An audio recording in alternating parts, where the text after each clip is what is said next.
All right, good afternoon, everybody. We will go ahead and call the February 12th, 2024 budget workshop to order. And we will open it up with Miss Jackie Carlin or Miss Huggins. Miss Huggins? I'm happy to. Thank you, Mrs. Watley, and thank you, trustees, for being here with us today for a workshop where we intend to overview our priorities and some of the funding implications, given we don't have all the information that we yet need regarding revenue projections. So if Maggie would pull up the slides, we're going to go through those and give you an opportunity to ask questions. Ms. Carlin will conduct most of our time together today and talk to you more about the funding implications, but I really wanted to set up and frame our work around this year's FY25 budget. Before doing so, though, I want to introduce our new CFO, who will begin with us mid-March, Daniel Prentice, who is seated here to my left and to your right. Mr. Prentice, we're happy to have you. Happy to have you. So Maggie, I think there's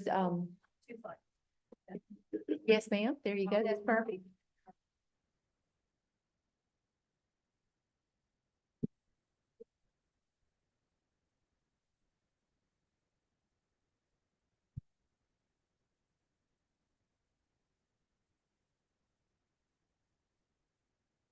So again, my overview will be very, very brief. And that I really want to set up for the board.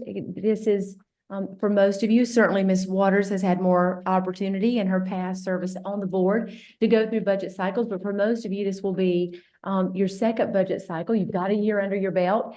Our budget cycle this year will be based on 5 actions.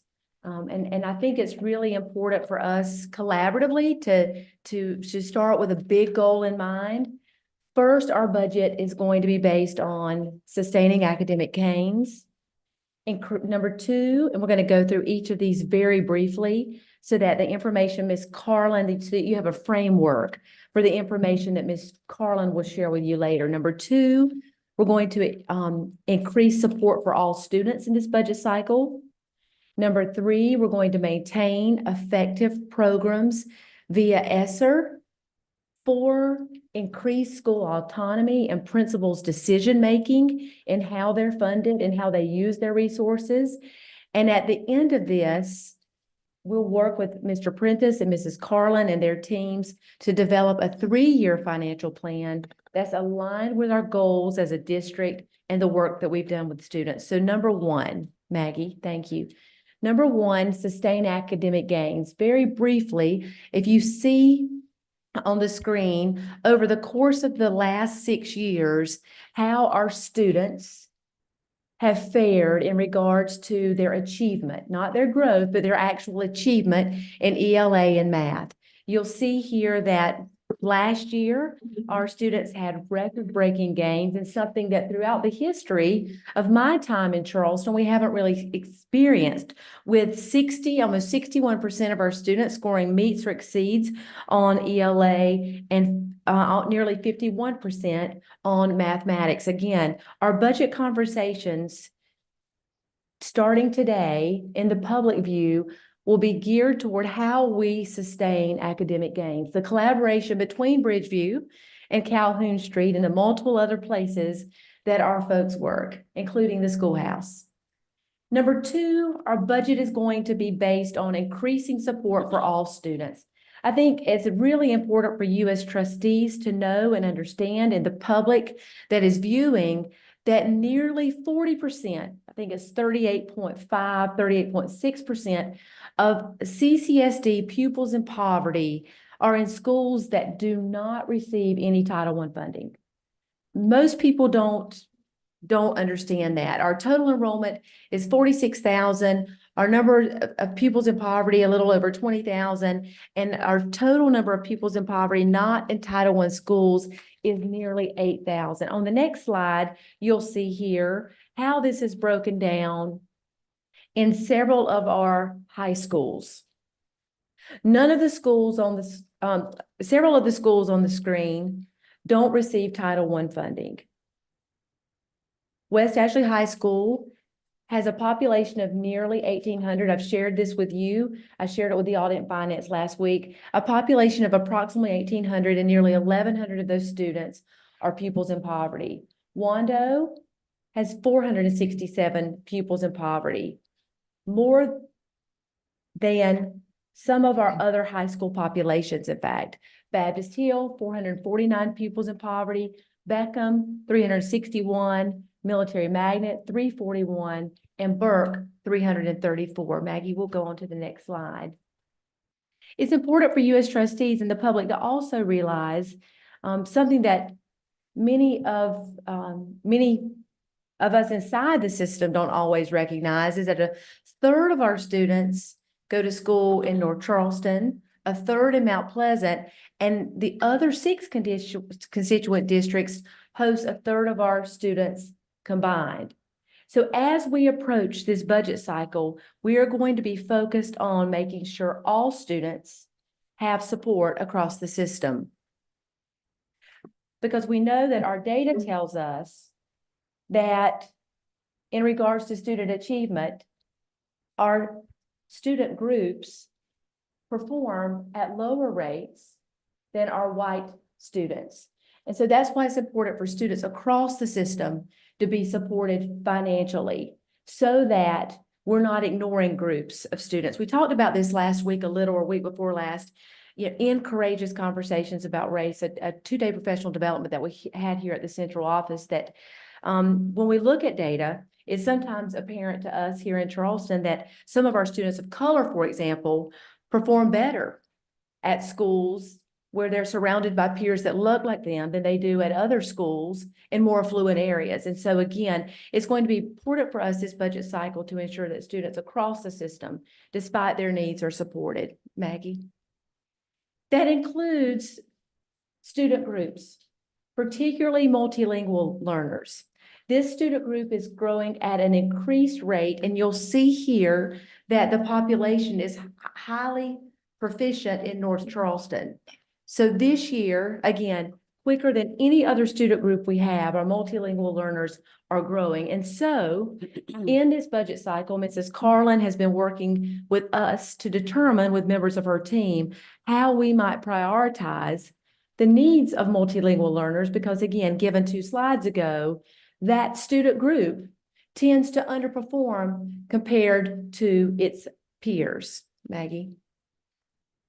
So again, focusing on number 2, providing support to all students this budget cycle, we are going to bring to the board a recommendation, again, once we know of our streams of revenue, for weighted-based student formula that allows us to support all students, give schools some autonomy, ensuring accountability, and providing transparency, meaning we intend to resource schools, Maggie, next slide, in a way that principals can determine what they need. This will be particularly important as we look at our 3rd priority for this budget cycle, which will ask us to give schools, or our 4th, to give schools more autonomy. If you look here, you saw the number of pupils in poverty on 2 or 3 slides prior. This is using a divisor of 4 and a divisor of 7 to determine how many students we might add to the aggregate enrollment of a school as we look at how we resource it. So if we go, Maggie, will you go back to the slide with the trophies on it? Thank you, ma'am. If we go back to this slide, one more back, Maggie, I'm sorry. 2 more, 1 more. It's got the trophies on it. There you go. Maybe not trophies. Maybe those are ribbons. If you look at these numbers, for example, you're about to look at a slide that breaks down. We don't have St. John's on here, but you'll see a slide, the slide we're about to look at, that breaks down West Ashley, Wando, and St. John's High School. And we're going to divide these numbers by 4 and by 7. So if we go back to that slide, Maggie. So 1097, the student enrollment had changed as of today. 1097 divided by 4, I think might actually be 275 or 274. But if we looked at resourcing West Ashley High School based on its pupils in poverty with a divisor of 4, we'd add 276 students to its overall enrollment. And if we use the divisor of how we normally break down class size at our high schools in a population of that size, it would allocate 14 additional FTEs to West Ashley High School. And as I shared with you when we met last, Mr. Comeback requested 3 FTEs as a continuation of ESSER. Now, would Mr. Comeback necessarily need all 14 of those? Probably not. So a few of his friends from other high schools would probably call and say, hey, can I borrow some of your FTEs, right? But you'll see that we're looking at multiple ways, and I shared this with Audit and Finance. We're looking at multiple ways of doing this, including of different divisors. We're looking at 7, 5, 4, 3, and 2. When we're thinking about what we can afford, and Mrs. Carlin's team has financed this all the way down to 2 and all the way up to 7. Because as you can see, the budget implications here are significant. Again, if we think about how we provide support to all students across the system. Same thing at St. John's. Mr. Joyner is consistently saying to me, Anita, in order to keep kids who are ad hoc gap in the St. John's feeder pattern, I have to be able to offer more. I have to be able to offer what James Island Charter High School offers. I have to be able to offer what West Ashley High School offers.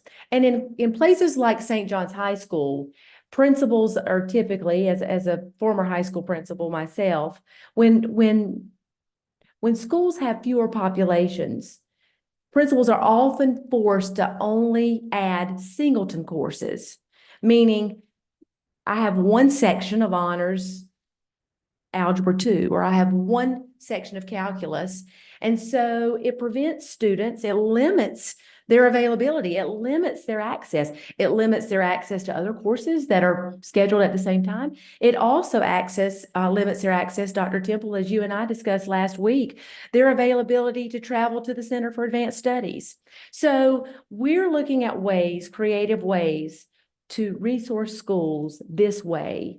And so as Mrs. Carlin begins to talk about budget implications, I want to make sure that you understand that this is a priority and for this reason. Maggie, next slide. The third thing we're looking to do in this budget cycle is maintain effective ESSER programs. As we discussed with Mr. Calhoun and the Audit and Finance Committee last week, you'll see here in full disclosure and transparency, the result of our impact study, where principals and department heads and chiefs submitted requests that they believe have a significant impact on student achievement. The request totaled $32 million. And you'll see how that's broken down here in programs. You'll see the amount that schools requested in programs, and these are programs that they partnered with third-party vendors, totaled $1.1 million. Departmental request totaled about $6.5 million, many of those in the area of student well-being. You'll see a primary a budget statistic here in the number of FTEs that schools and departments requested to maintain post ESSER. So this is a total. I don't want the board to be particularly concerned about this number, 33 million at this point, because we've yet to determine, if you were able to tune into Audit and Finance, where that cut line will be. Schools could earn up to 90 points in their impact review. I shared publicly and with the Audit Finance Committee that we had only one proposal that earned all 90 points. It was that received from West Ashley High School. And if we've looked at some preliminary places to draw that cut line. One consideration has been 70. We hadn't confirmed that yet as a cabinet, but if we drew the line at 70, you'll see here that the total number, the total amount that we would ask to maintain post-ESSER would be about $5 million.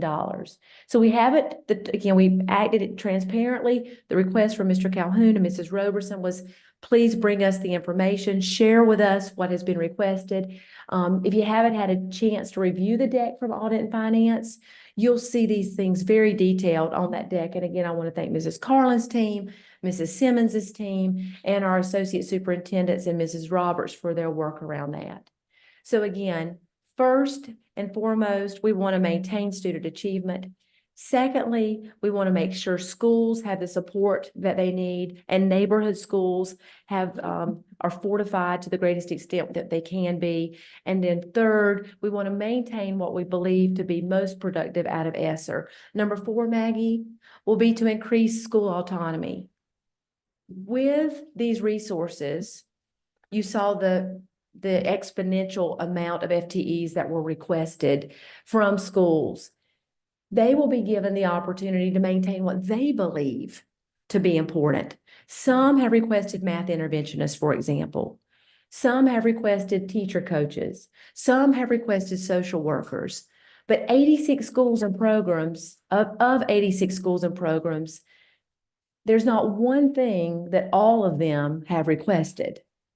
In fact, the one thing that half of them have requested, or half of them has requested, I believe, is the interventionist / coach position.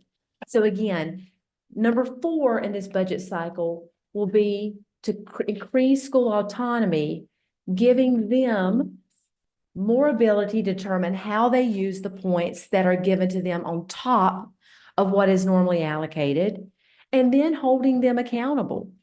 If Chaz Coker at Wando, for example, says, Anita, you've given us 5, or the board, you and the board have given us 5 extra points. When Dr. Epplesheimer sits down with Mr. Coker at the end of the year, she's going to say, Mr. Coker, the 5 points that I gave you dedicated to your 500 pupils in poverty, how did you use that? Where's the data that supports that? Because with increased autonomy comes increased accountability. So principals with whom we've discussed this, who are helping guide our work on this via a small committee, are really excited about this opportunity and understand and want to be held accountable for how they use their resources. In this process, we will have to shift some of our central resources as we think about how we do our work to schools, because there's no way we'll be able to fund what you saw on the prior 2-3 slides without doing just that. Shifting resources to schools where principals can determine how they're best utilized. And last here is to develop this 3-year financial plan, which is a goal of mine, aligned with the goals that the board will continue to establish around student outcomes that we have now. Increasing literacy, making sure all students are reading on grade level. By the time we measure in grade 5, we start much earlier. As you know, 3rd grade is a paramount time to do that. Number 2, making sure all students have access to a benchmark, a gateway course in middle school Algebra 1, and that they are successful. And number 3, ensuring students are ready for college, career, military, whatever they want to do post high school. That will all be critically important, Maggie. So as you prepare for what Mrs. Carlin is about to do, again, I wanted to make sure that from a leadership perspective, you're aware that our intent as a cabinet is to enter any process with clearly defined goals and actions associated, whether that be the capital program that Mr. Broe is leading, whether that be the financial work that Mrs. Carlin is leading. And again, around the budget, our goals: sustain academic gains for students, increase support for all students, particularly students in poverty, MLL learners, and special education students. Maintain those things through ESSER that we believe to have had the greatest impact on student outcomes. Increase principals' autonomy, which is something they've asked for in regards to resourcing schools and developing, again, long-term, this 3-year plan aligned with the board's goals around student outcomes. So Mrs. Carlin, with that, I can take any questions you might have, or I can turn it over to Mrs. Carlin to continue. Do you want to do the meeting? Do you want to start opening that, or you want me to? And Mrs. Watley, I'm happy to entertain any questions. Yes, ma'am. Ms. Waters, are you ready? I'm gonna start with you. Yes, I have, I have quite a few questions. So, one, I appreciate the focus on trying to stabilize what we are potentially losing, through ESSER. And certainly the attention on making sure that we're resourcing schools in a way that we haven't before. What I'm wondering though, just for clarification, when we look at the 4-1 or the 7-1, is that essentially for every 7 students, there is $1, or what does the 1 represent? Like, can you explain? Oh, thank you, Mrs. Waters. I was not clear. So for every 4 students in poverty, these models are based on, for every 4 students in poverty, the school would get, we would add 1 additional student to their overall enrollment. I see, So- would give them room for more fun. Okay, Absolutely. So Okay. thank you for asking clarification. And we have this built out, a 2-to-1 model, a 3-to-1 model, a 4-to-1 model, a 5-to-1 model, and a 7-to-1 model. And we have how much each of those models would cost. And obviously, as the ratio gets smaller, the number skyrockets. right. Okay.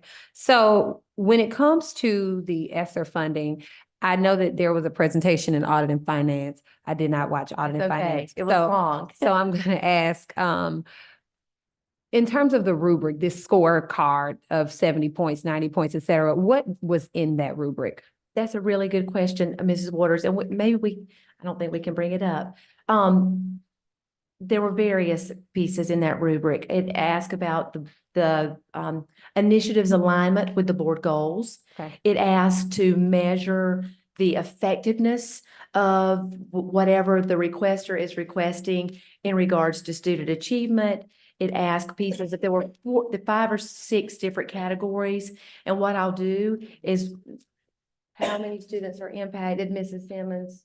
I will pull it up, Mrs. Waters, to clarify for you and the rest of the board and the public, and I'll circle back full scale on that if you'll give me just a minute. Okay, no, and we can also, I'm happy to get it later in an email. I just want to understand as we go through this process, what is going away and whether it needs to be maintained even beneath the cut score, and if there's any consideration, Yeah. is there a reconciliation process for that? It's Because, you know, the rubrics are sometimes, things can get lost in a rubric, you And we know? know that the things Ms. Simmons and I you're right, because some of the very important things, some of the work that we believe we can directly attribute to student success did fall right below Yeah. the line. And so Yeah. 70 is just a number that was thrown out there for the purpose of being able to share with the audit and finance. If we cut at this point, for example, this is the financial impact, but until we understand more about our funding streams, Sure. it's hard for us to draw that line. And Mrs. Waters, Maggie pulled it up right here. Maggie, thank you. I don't know how you did that so quickly. How it's aligned with the 3 pillars, the direct impact on students, whether it supported the needs assessment for the district. Again, the impact report asked completers to describe the impact on student outcomes and so we assessed whether the measurements were valid and reliable. And again, number 5, whether it actually showed positive student outcomes. So there is room for that calibration to which you referred. Okay, thank you. And And you're then welcome. I think my last, it's like kind of a set of questions, they all go together.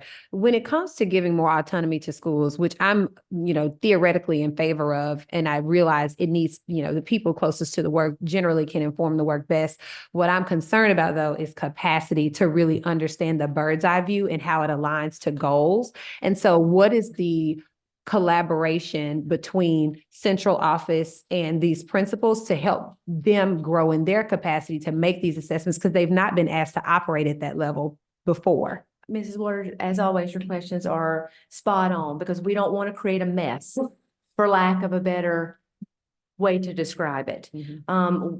We do stand the risk of things getting loosey-goosey and malaligned with the district's mission if we just say, hey, for example, of your 8 extra points, you can hire 4 administrators. So we will not do that. We will be very strategic to ensure that our associate superintendents that manage our principals directly, we'll start at the cabinet level with what this should look like. And probably a menu from which folks could likely choose based on what people have requested through these ESSER. Again, we've seen social workers, parent advocates, teacher coaches, interventionists, we've seen all sorts of things. And so it will be, we will work with the chief academic officer and the cabinet and the associates to make sure we don't have some unintended consequences Sure. from this process. Yeah, I'm like, it would be amazing if I've never been given access to such a budget before, and then all of a sudden I have one, but I also, Right. so no, thank you for that. And then my final question is actually, ESSER. Yeah, So, please. I don't think anybody is mistaken about the fact that I have a huge issue with ESSER and just the Uh-huh. way that it rolled out. From the very beginning, we really needed to be thinking about what might go away to, You're whether or not we were implementing programs that really were great and they could potentially replace. And so is there in this moment, and thank you all for the grace, but is there in this moment, being considerations around what might go away, so that everything doesn't mess around and like end up on the cutting room floor, even if it was better than something we were doing before? Like, did we learn anything? Was there any study on what was funded under ESSER and how it compares to what was before? Mrs. Waters, most of what we have, again, a really good question, is captured in these impact reports as we've looked at programs and how, like our partnership with the University of Virginia, our work with leading educators who were key to, as you know, rolling out some of our curricular choices. How has OGAP positively impacted or not? And so we have done some studies around the impact of these things, the impact of these programs. We've not yet determined, until we know more about the budget and the revenue streams. I'm not going to misrepresent that we've sat down and looked and said, hey, this is probably going away. Was it better than, is this better than Bridges, or is this better than EL, or is this PD better than this PD? We haven't done that yet, but it will be on our list of things to do as we know more about our budget streams. And as just as a matter of best practice, as we think about being fiscally responsible. So we will prioritize that, and there will be consideration, but if this is better, should it take the place of this in GOF? So again, really good thoughtful questions as always. Thank you. Thank you. And we will go to Dr. Temple. Thank you so much for this report. I hope we Yes, get ma'am. the slides that you showed. I think that the goals seem to be reasonable in terms of moving us forward to really looking at, seems like really looking at what we need in our schools versus not recognizing those specific needs. The one question that I just have at this point is, when we're looking at our Title I schools, we have Title I schools that have had a sense of funding for, what they had. I guess the only concern I have is that will those schools, by way of redistribution of resources, will they lose, or are you planning that there will be additional resources for That that? is such a good question, Dr. Temple, and I should have covered it and I did not. So thank you. So no schools will lose anything in this process. We just have to be more strategic about how we enter this budget cycle. And we have to work with Bridgeview and our associates and our CAO to make sure that we're using data to inform what we fund moving forward. So Title I schools will continue to receive their Title I funding and get additional resources on top of that. For example, in the slide I showed earlier, I think the 4-to-1 ratio for St. John's High School would be 5 additional FTEs, which I Since I used to manage high schools, I happen to know that's what Mr. Joyner has asked me for years, on top of what he's already gotten his Title I.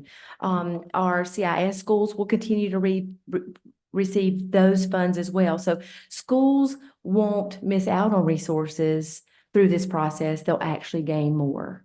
But like going back to Mrs. Waters' question, that means we'll have to look through a very strategic lens at what we funded in the GOF all these years and what we want to maintain through ESSER to ensure that we're funding things that have the most positive impact on student outcomes, with also the knowledge, Dr. Temple, that if a lot of human resources could have fixed some of our problems in the past, they might already be fixed in some places, right? So we have to be really strategic about, again, going back to what Ms. Waters asked, what positions we're actually funding. You know, we don't necessarily want to make administrative teams bigger at schools, right? So we have to think very strategically about how we use the resources through this process. So the answer is short. That was the long answer. The answer is no, ma'am. No Title I school or school in poverty that with a high population of impoverished students will get less. In fact, they'll get more. Thank you. Ms. Robertson, okay, Mr. Kelly? Good afternoon. Two or three questions. One, you glossed over a note that you made, and I'm just curious as to where that came from. You said something about students of color when they're in a school where I think you said their peers look like them, they are doing better than at other schools. Is that did I hear that correctly? You did, Mr. Kelly. We haven't seen it uniformly across our system, but some of the work that's been done nationally and some of the work that we've studied internally suggests that sometimes students of color perform better in the schools in which our high populations of students of color find themselves, even here in Charleston, than they might in populations where they're surrounded by peers that don't look like them. And there are various reasons in the research about that. Sometimes it has to do with teacher professional development, teacher mindset, et cetera. So we can certainly provide some more studies and details about that to the board if that's something that interests you. But it's not so much that interests me as I'm trying to answer the so what. What are we doing with that information?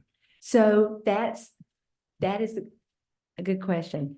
That's why this thinking is so important to guide this budget process, to make sure that schools across the system have access to the same kind of professional development for teaching students in poverty, for teaching multilingual learners, for teaching students who are special ed and co-teaching in environments where it's critical, so that schools have equitable access to resources that they need to serve kids across the system that are struggling similarly across the system.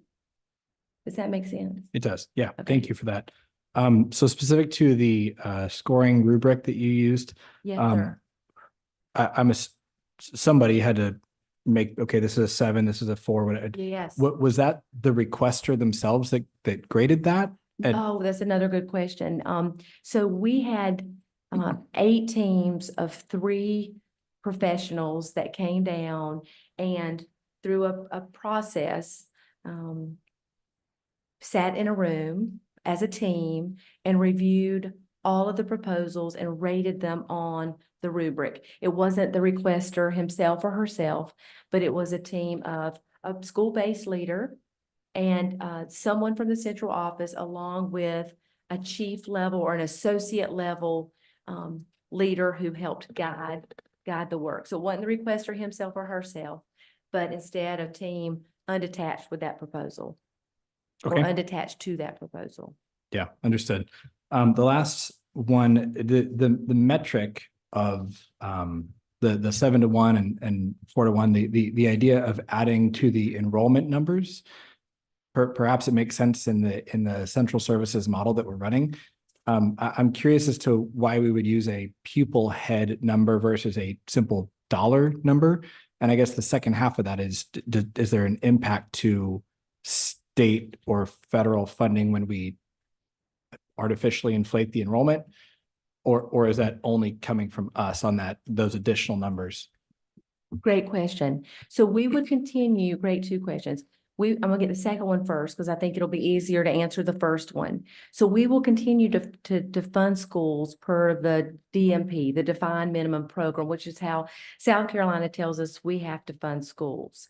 For reporting purposes, Ms. Simmons won't ask Mrs. Roberts and her team to report an inflated number. We will only do that for allocating in-house.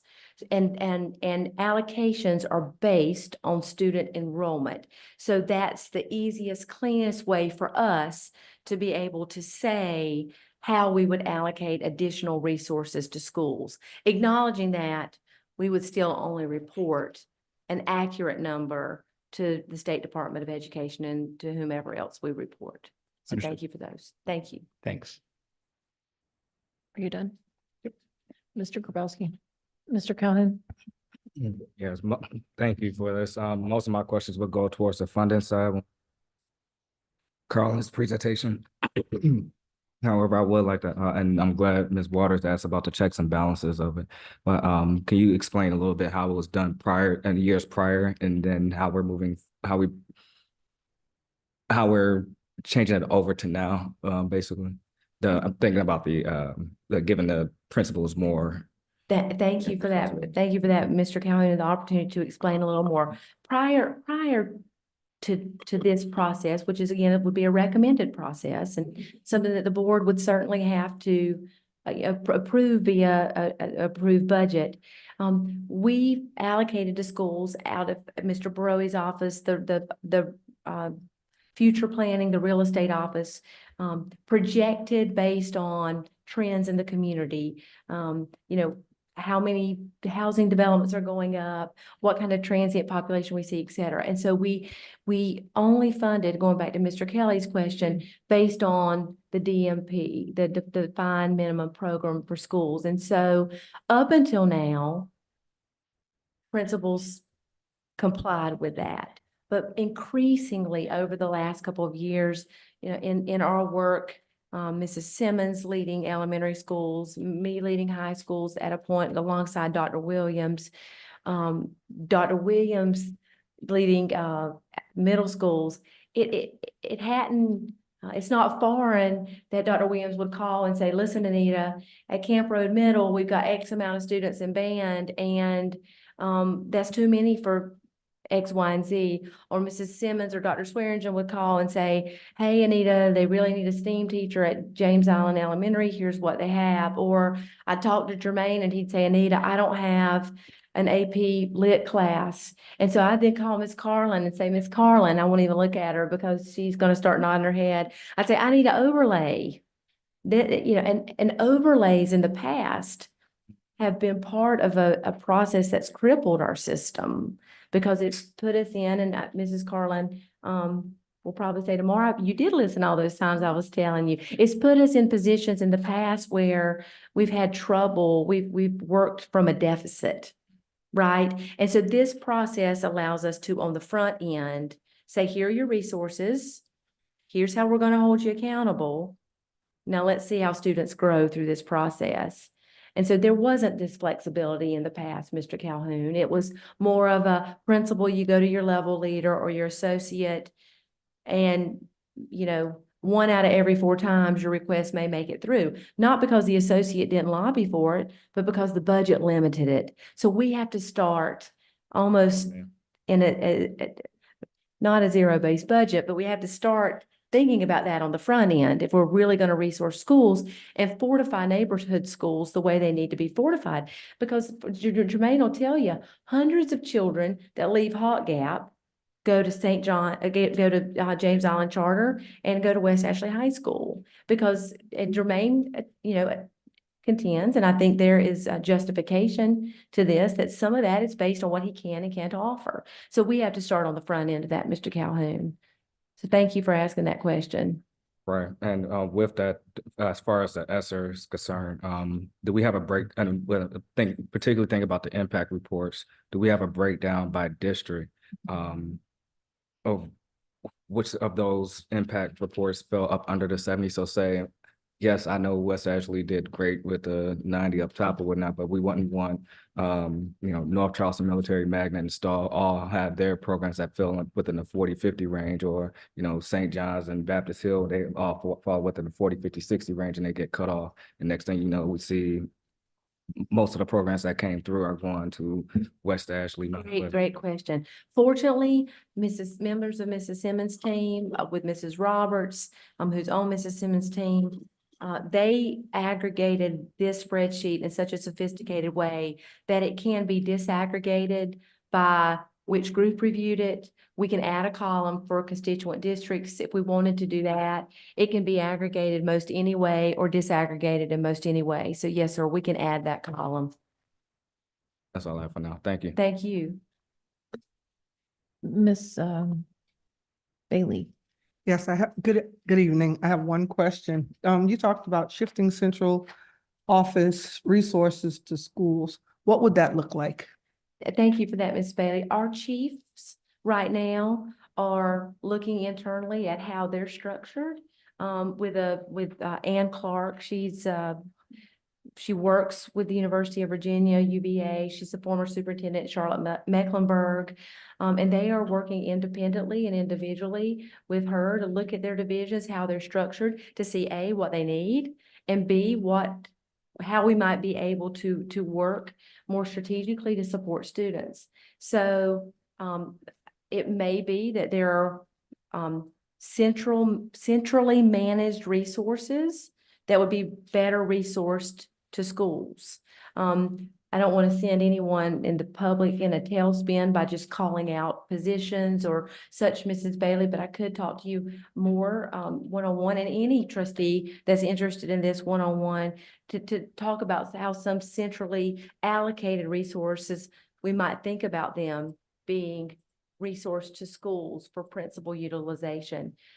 Principals are consistently, for example, in the constituent area that you and Ms. Waters, Mrs. Watley, and Mrs. McKinney serve, are asking for more resources, for example, around MLL learners. So we have to think about how we're structured centrally to support schools. And if we're going to be able to do what we believe is best for children, which is what I will recommend at the end of the day, we're going to have to look at how we're set up so that we adequately support schools and children. Thank you. Thank you, Ms. Bailey. Miss McKinney? Were you saying no? I think Miss McKinney? I don't think she has any, Ms. Watley. No? Okay. One more question if there's time. I have a couple of questions and then I'll come back to Oh, you. Is that okay. okay? Okay. Actually, you know what? You ask good questions. Go ahead. I didn't mean to jump over your. No, that's okay. Go ahead. It actually just is something that I meant to write down, and when Mr. Kelly's question actually jogged my memory of it. So I don't know, once we get, well, I guess it has to happen now.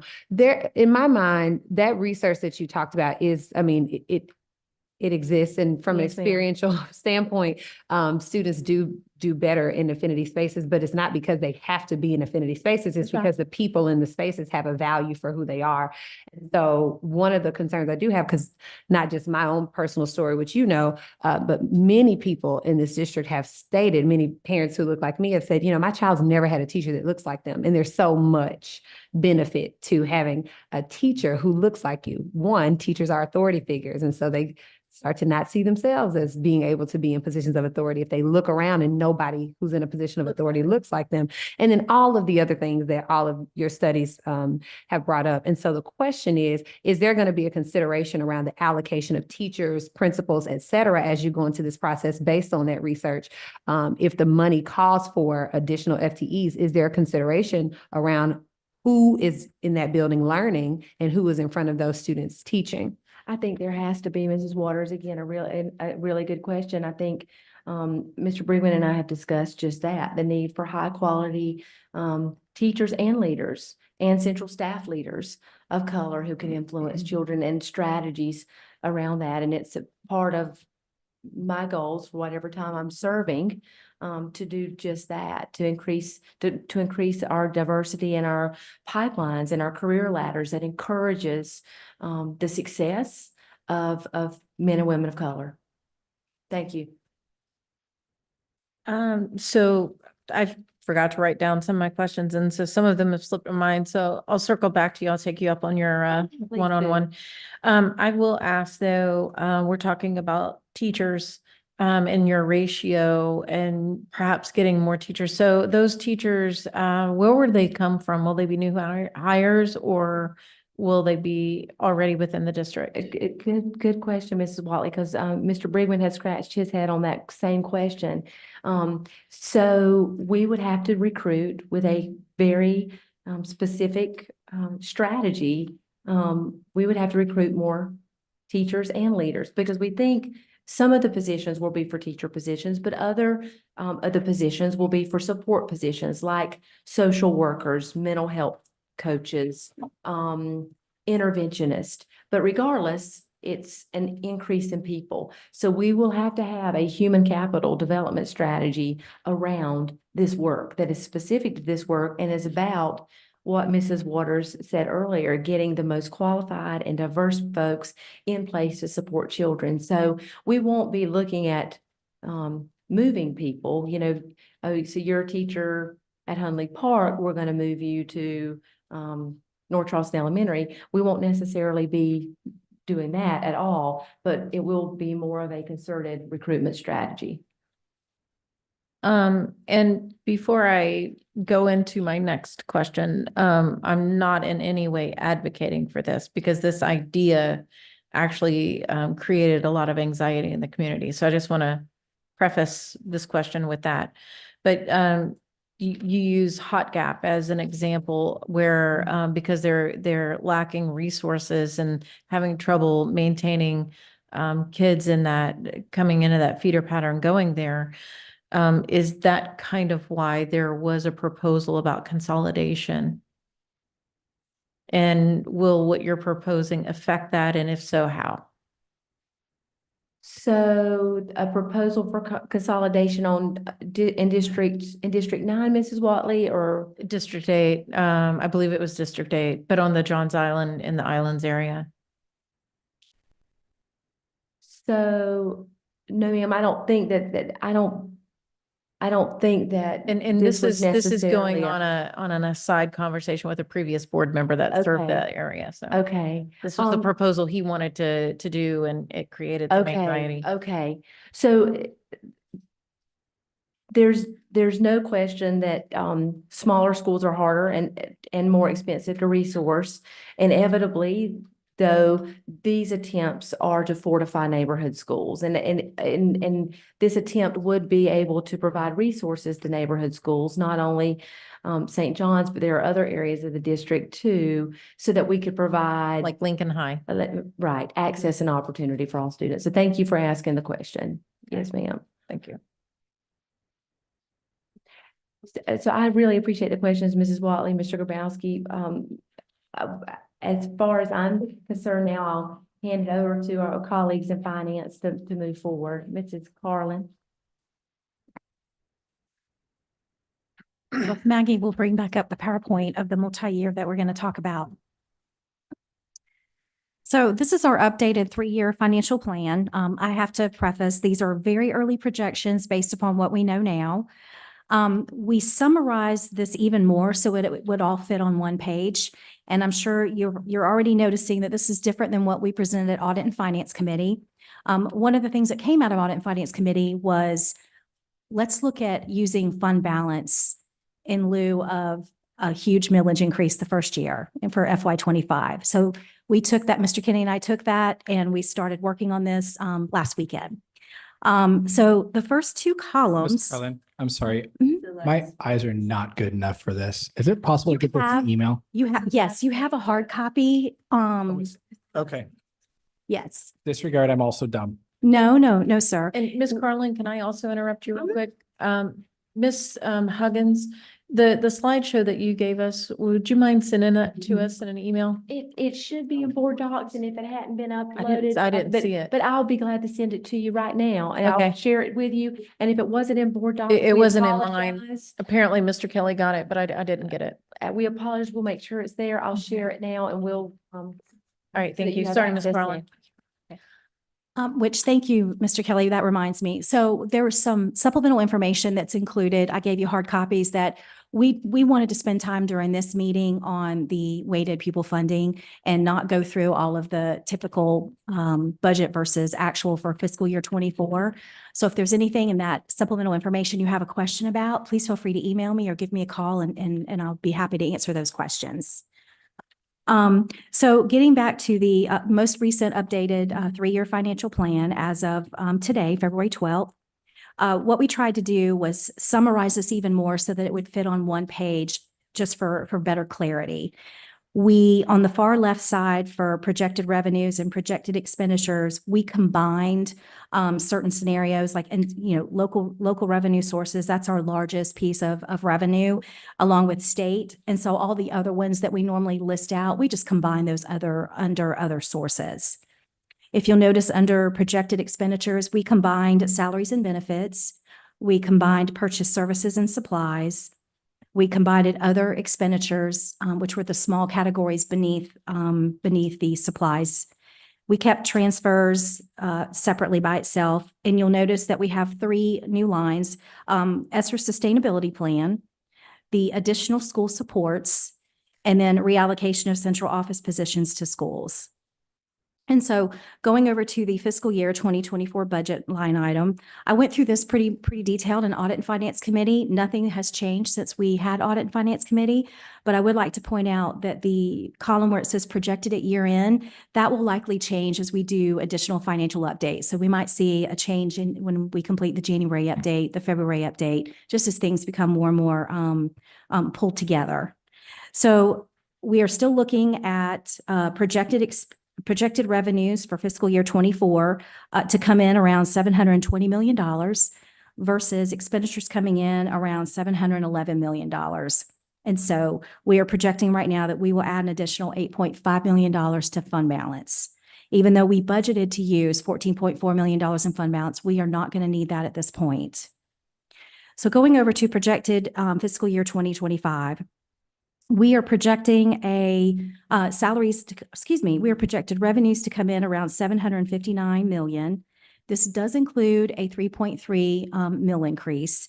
And as we go through the scenarios, I'll explain why we did 3.3 across all three fiscal years. But we're also projecting expenditures to come in around $768 million. What you'll notice, salaries and benefits haven't changed, purchase services and supplies and other expenditures haven't changed since the last update. But you'll notice that the ESSER sustainability plan, if you'll notice across all three fiscal years, it's the same amount, the $12.6 million. Where that came from is the $38.7 million that we have put aside in fund balance for the ESSER sustainability divided over 3 years. The next line item, the additional school supports. This is part of the funding schools differently based upon pupils in poverty, multilingual learners, that growing population. And so we added $7 million across all three fiscal years.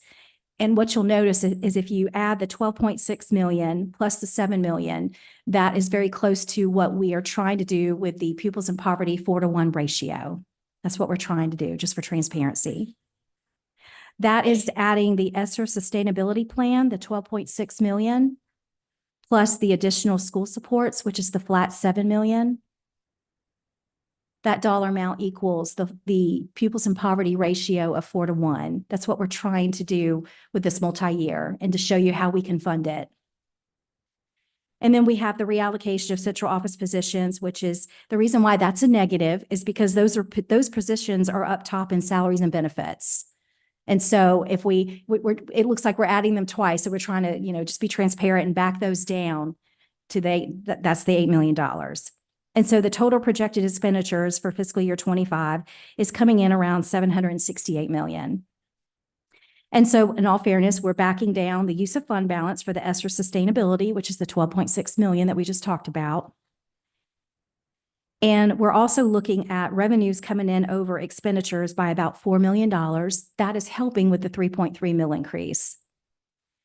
And also, and we talked about this at Audit and Finance, but we are seeing where we are not always spending money that we budget for purchase services and supplies. And so when you look over the last 3 years, it's more than 8 million, but we just want to conservatively tell or demonstrate on this document that we feel pretty confident that we will not spend $8 million of the 768 million that we're budgeting for expenditures. And so based upon that, we're looking at adding approximately $12 million to fund balance with the 3 mil increase. So we go over to fiscal year 26. Projected revenues are coming in around 787 million. That's factoring in another 3.3 mil increase. Expenditures are coming in around 804.7 million. Again, you'll see we're using the same numbers for the sustainability plan, the 12.6 million. We're using the same amount for the additional school supports at 7 million. And of course, we're backing off the reallocation of central offices, which is around 8 million. There again, we're showing that we're going to use fund balance of $12.6 million for the ESSER sustainability. So unfortunately, in this scenario, even though we're doing a 3.3 mil increase, we are showing that expenditures are going to come in higher than revenues. However, when you look at the $8 million that we probably will not spend, that we budget year after year with purchase services and supplies, we actually could add additional $2.5 million to fund balance. So then going over to fiscal year 27, we're factoring in another 3.3 mil increase with total revenues coming in around 813.5 million. We're doing the same thing we did in the prior 2 fiscal years with projected expenditures. And so we're coming in at projected expenditures around 835.7 million. And so with this one, even factoring in ESSER sustainability on fund balance of 12.6, we still need an additional use of fund balance of 1.6 million to balance this budget.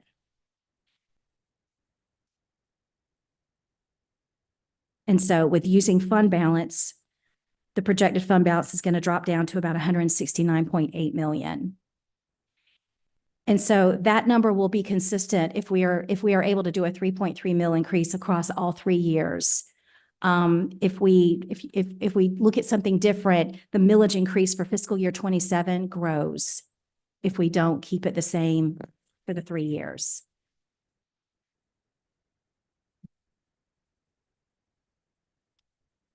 And so with that, I'll take any questions. Mr. Carlingham, do you want me to start with you? Yeah, that'll work. Thank you, Ms. Carlin. I want to start by looking at 2027 with the 169.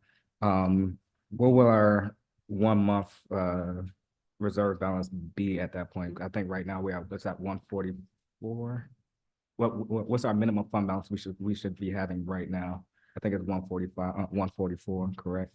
Yes, I don't have those numbers with me, but we did factor that in for the next 3 fiscal years, but I just felt like that was so much information to put on this page. Right. I didn't bring that with me. Right. So I just want to make sure, even with that 169, that we will still have a pretty much healthy fund balance as opposed to. We're getting close with the 169 because the expenditures are going up. Right. Yes, sir.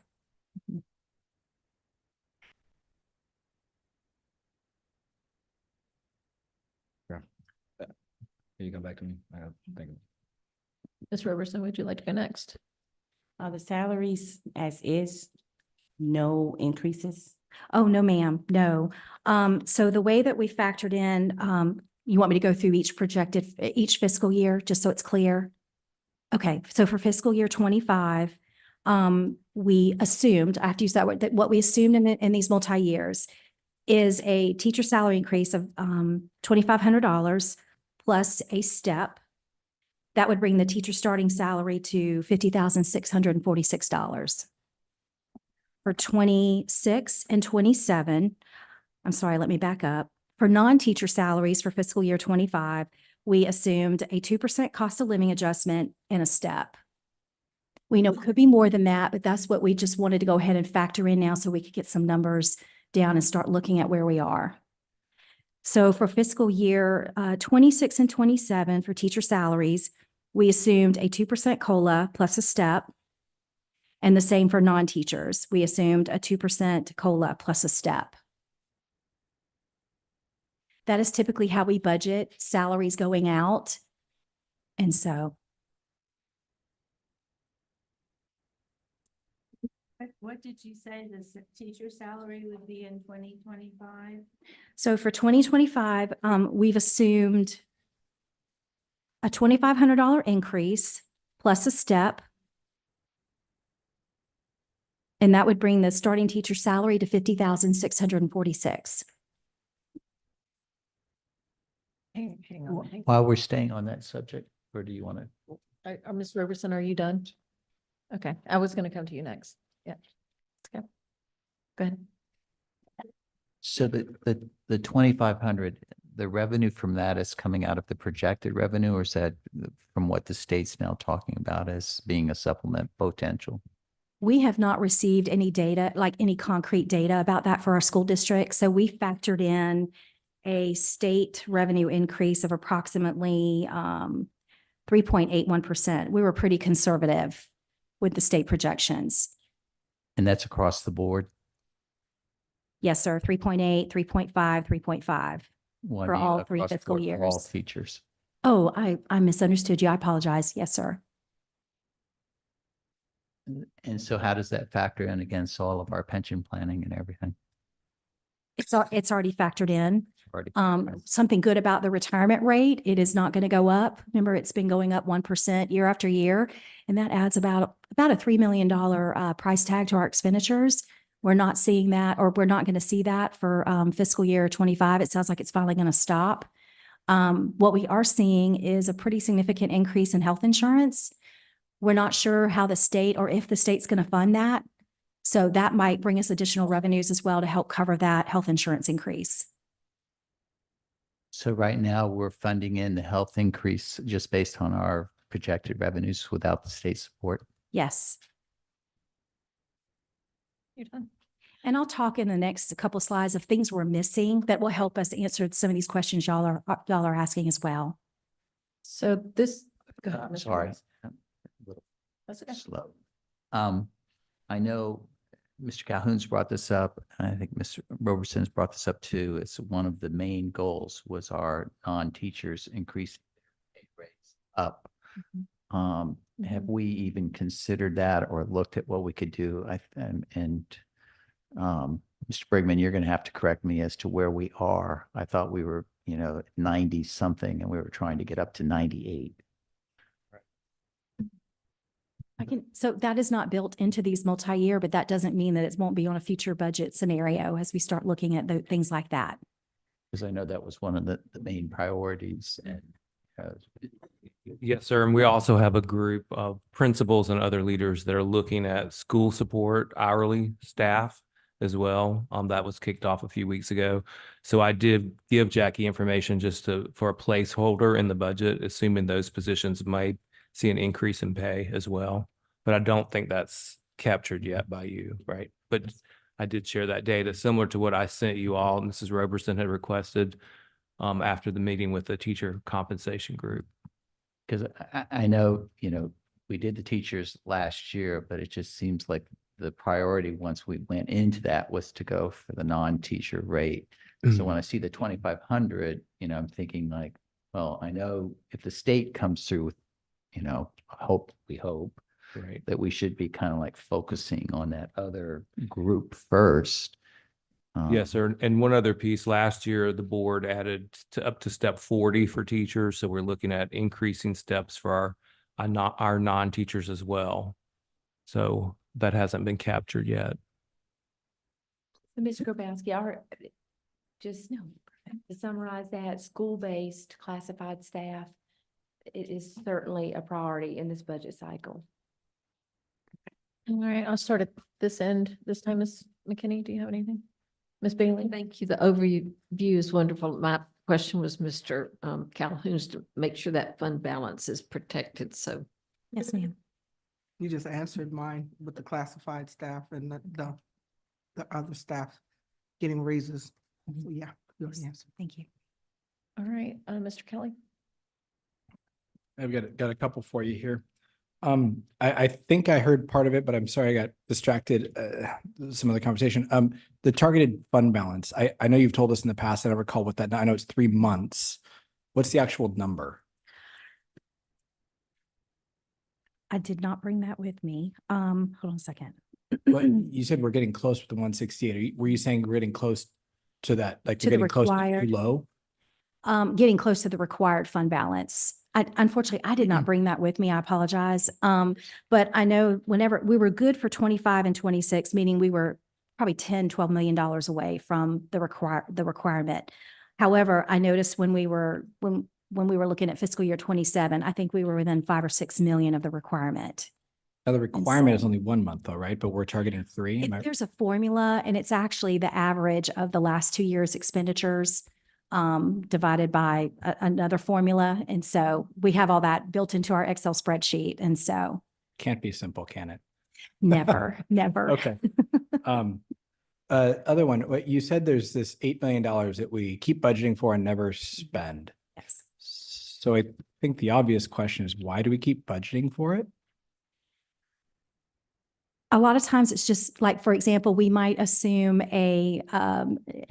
Jeff, I'm probably gonna say this wrong, but we might assume a 5% increase on energy and it comes in lower than that. It's just little things like that. It's not like one certain category. Because if you remember last year, as we got towards June, we had cost savings in some areas in purchase services, but we were over in other areas like substitutes, things like that, because we had a lot of vacancies. So all of that just kind of comes into play. It's not just one certain category in purchase services or supplies. It's just something we see a trend year after year, and we're trying to do a better job of budgeting around that. Okay. Thank you for that. The last one is on the increase between FY 24 and 25. It's what, 40 million or something. How much of that increase is represented by that 3.3 mil increase, and how much of that is projected increase in just people moving into the area? Oh, that's a good question. So how we build our budget for local tax revenues is we do a flat 3% increase on the current assessments that we have in place. That will, once we get updated assessments, which will probably in the next 30 days, it'll change the way this looks, because I'm using assessments from the last budget season. So does that answer your question, how we factor that in? Not necessarily. I guess okay, so I guess perhaps there's 2 parts to this question. Number one is, okay. So your assessments are based on current occupied structures, current buildings in place. That does not taking into account buildings that will sell or properties that will become improved upon, and then the assessment. So we're not forecasting that part. That's part one. No. I will get updated assessments from the county auditor's office that will take all of that in consideration. Okay. Yeah, unfortunately, we don't have that kind of detail. I'm sure we could get it, but we just don't have that kind of detail. We don't get down into those details when it comes to budgeting local tax revenues. Sure. Yeah. No, I'm just trying to understand where the data is derived from. So then I guess that answers my question. And the increase, that $40 million or so from FY 24 to 25, that's exclusively represented in that 3.3. Yeah, million. it's including 6% properties, all the personal property, whether that's motor vehicle, trailers, things of that nature. It includes fee and lieu. Projections on fee and lieu increases. It includes delinquent taxes. We're starting to see more of a decline in delinquent taxes. We're not getting as much in revenues as we used to, which means people are able to pay their property taxes on time. And so, yeah, the assessments are what builds the local tax revenue by category. Okay. I'm going to ask this a different way because I'm sorry. Okay. I don't think I'm being clear. Okay. How much money does the 3.3 mil increase represent Oh, in that top line, so hold on a second. in like just dollars? 9.9 million. Say it again. It's about $3 million a mil. So it's 9.9 million. Okay. So but we have a projection of about a $40 million increase, and that's what those other pieces are part of. That's what I was after. Thank you. That did answer the question. Okay. Yeah. Yeah.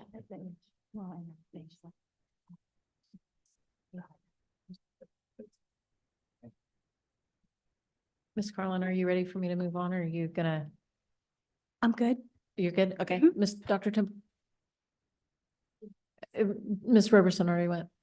Well, I'll be interested in seeing where we go with the salaries for teachers and classified staff. We're getting lots of emails about that and I think it was important, the work that we did last time for retention of teachers and support. So I'm advocating now that we pay attention to the needs out there because we still haven't satisfied the needs that are challenged to our staff. Yes, ma'am. Ms. Waters. Yes, can you just restate what the classified salary increase is going to be and where we put them?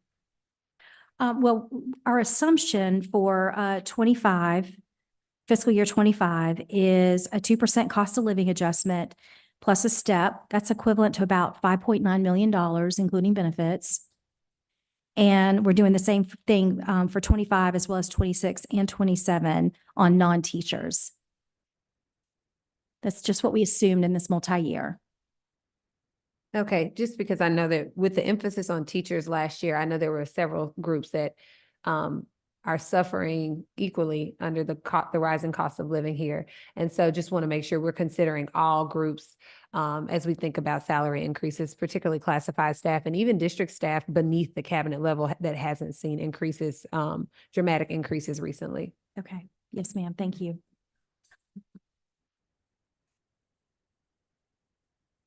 Mr. Collier, do you want me to come back to you? Yeah, I'm ready. Go ahead. For the FY 24 budget, as we're looking down forward towards June, I see we have about 11 million for the salaries and benefits. Is that representative of vacancies that we have right now? From the 502, the 503 going down to the 492? Yes, that right now, that $11 million is mostly vacancies that are current right now. And that, So, and what we do is even though it's a vacancy, we factor in the budget. If we were to hire them right now, what would that cost be to the budget?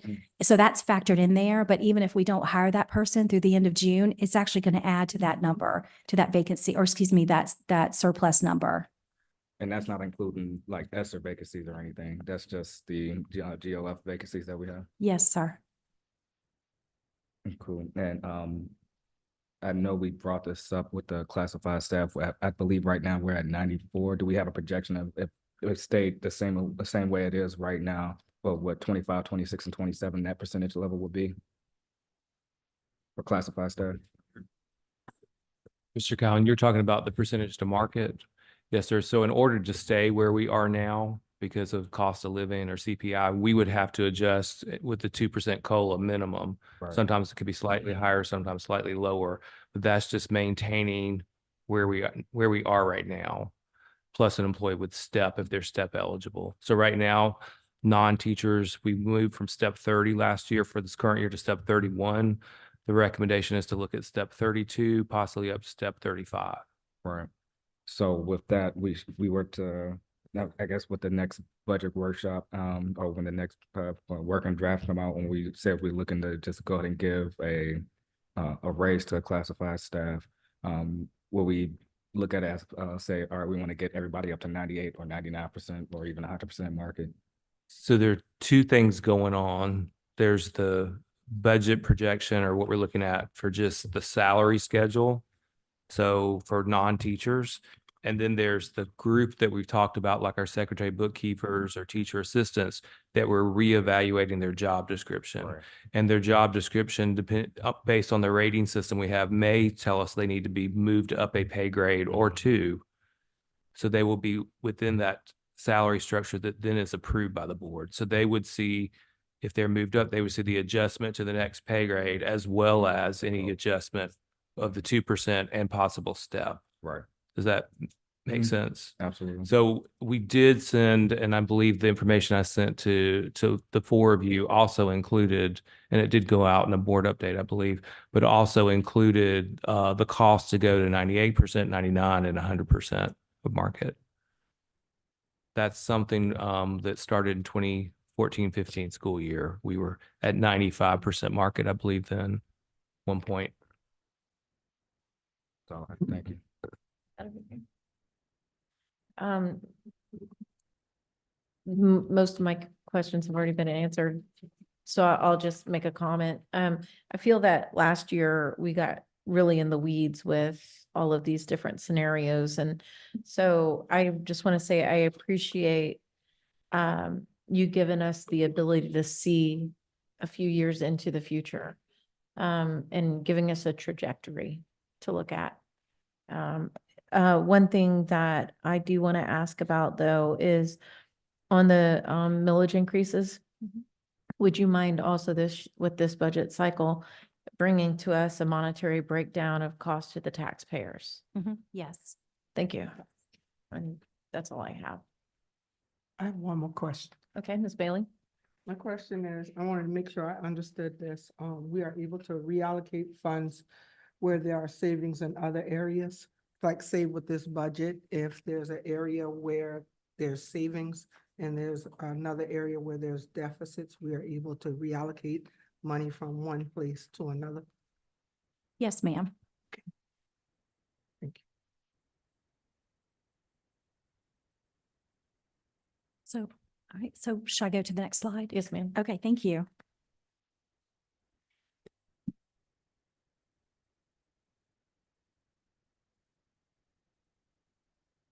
Okay, so this is a list of the items that we still need in order to move forward with the budget development process. I'd already mentioned earlier, we're waiting on some updated tax assessments from the county auditor's office, and we should have that by the end of the month. We're also waiting to confirm the 3.7% increase, the 3.7% to 11.8 increase on the health insurance and possibly a surcharge increase. I checked the PIBA website earlier today and I didn't see anything. Even though we've got on here anticipated by February 28th, their next audit and finance committee, PIBA's next audit and finance committee and their next board meetings are not till March 6th. So we may find out something earlier than that on their website. I'm looking forward as well as HR. So, but we'll keep you up to date on that. We're still waiting on tier 3 funding. That's on our state revenues where we get property tax relief. We should get some information from the state by around February 28th. And then more importantly, we really need the House projections. The way things are reading right now, it doesn't look like we'll get anything until mid-March. Something may happen. We may get them sooner than that, but we're definitely on the lookout for that because that would help us move forward with our state revenues projections. And then next, our upcoming budget workshops. Right now, we're still scheduled to do the March 11th workshop number 2. Workshop number 3 is scheduled for April 15th. Those are our committee of the whole dates, by the way. And we're still anticipating doing a first reading of the budget on May 13th, and then a second reading of the budget and possibly board approval on June 10th. That's another really good thing to point out too, that we've gotten started so early in the year with the budget process. I know when we were doing superintendent search, that was one thing that was brought up by pretty much every trustee. So we need to start it sooner. So thank you for that too. Do you want to continue with your slides or are you I think wrapping it up? that's it for me. Okay. Unless there's Mr. Challenger, questions. did you have something? Yes, for the, is it possible to get the lobbyists to come into the audit and finance meeting so we can get a legislative update? I guess, would that be March 5th? You asked that one more time, Mr. Calhoun. I only caught the tail end of it. So can we get the lobbyists to come into our audit and finance meeting so we can get a legislative update as far as still seeing where they're gonna be trying to put us by mid-March? So we don't have a lobbyist at this time. But we could ask Mrs. Heinsohn, who works with our local delegation, to give us any updates. She's present. Hi, Ms. Heinsohn. Not to put her on the spot or anything. Hi, Ms. Heinsohn. No, I'll be happy to do that. The House will be. Do you mind coming up to the podium for the microphone? I'm I'm a former teacher. I've got a pretty loud voice. The House will be completing their, budget in 2 weeks. They're really moving fast. Their budget will be on the floor on March the 11th. And then after that, it will go to the Senate. But I'll be happy to, get the information that you desire. Thank you. Thank you. We'll plan on that, Mr. Calhoun. Thank you. And Ms. Carlin, did you have any more to the presentation, or is this concluding the workshop? No, ma'am, I have nothing further. This concludes the budget workshop, as long as that's okay with Ms. Huggins. That's all we are prepared without the, any more information on revenue. But we're open to any questions or thoughts that you all might have or any follow-ups to audit and finance. Thank Does you, Ms. anybody else Wallace. have any more questions? No? Well, that gives us a pretty decent break. The committee of the whole meeting was, scheduled to start at 5 p.m. And so with that, we will, conclude the budget workshop and adjourn and, take a break. And we'll be back at 5. Thank you.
Good evening, all. I'd like to call the meeting to order, please. Item 2B, adoption of the agenda. Do I hear a motion? So moved. Second? Second. Ms. Trudy?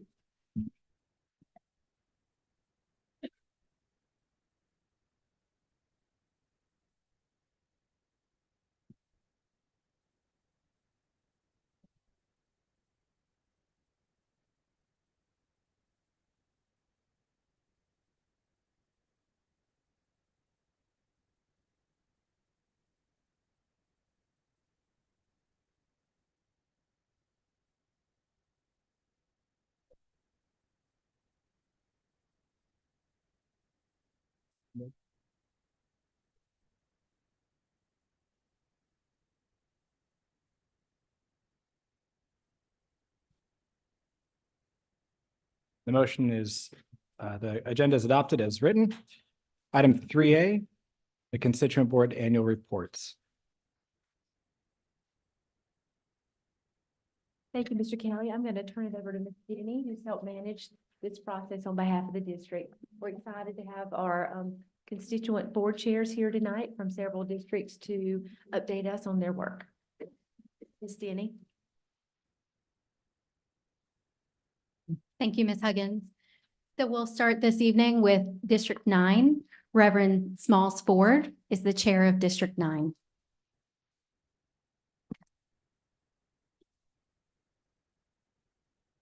Good afternoon. How's everybody today?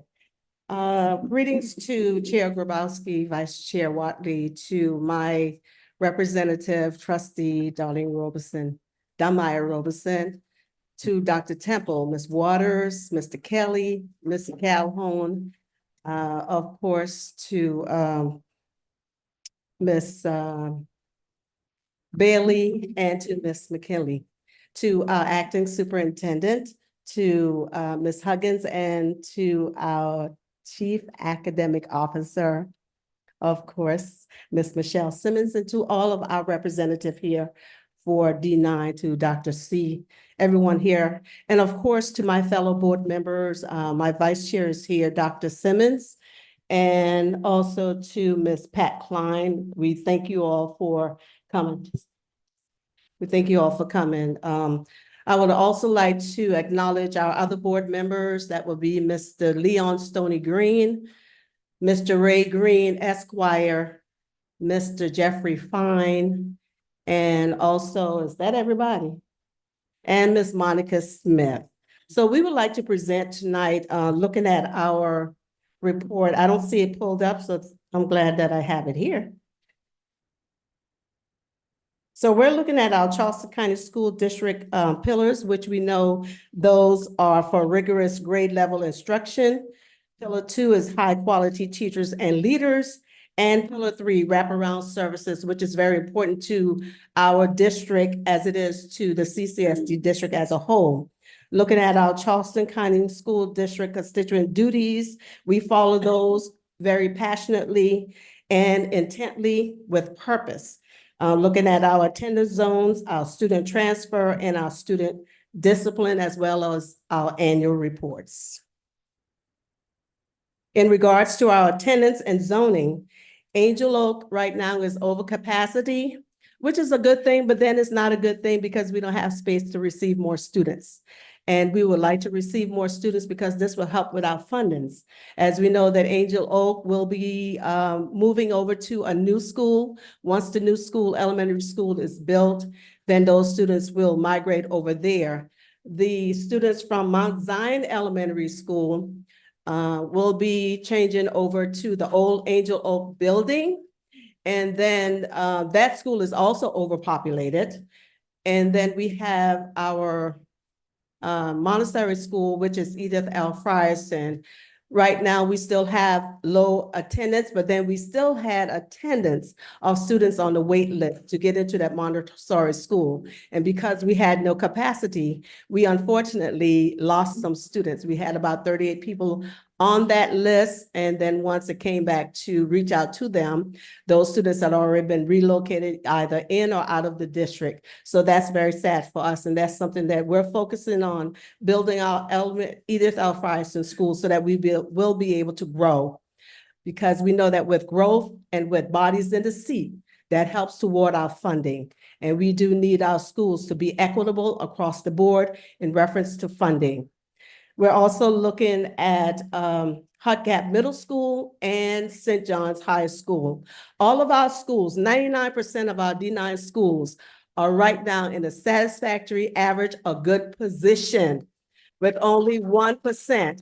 And the D9 Constituent Board attributes that to the number count and other facets that cause that to happen. We're also asking that with our new principals in our schools, that you all will give them continued support to ensure that they can move our school forward in a positive manner.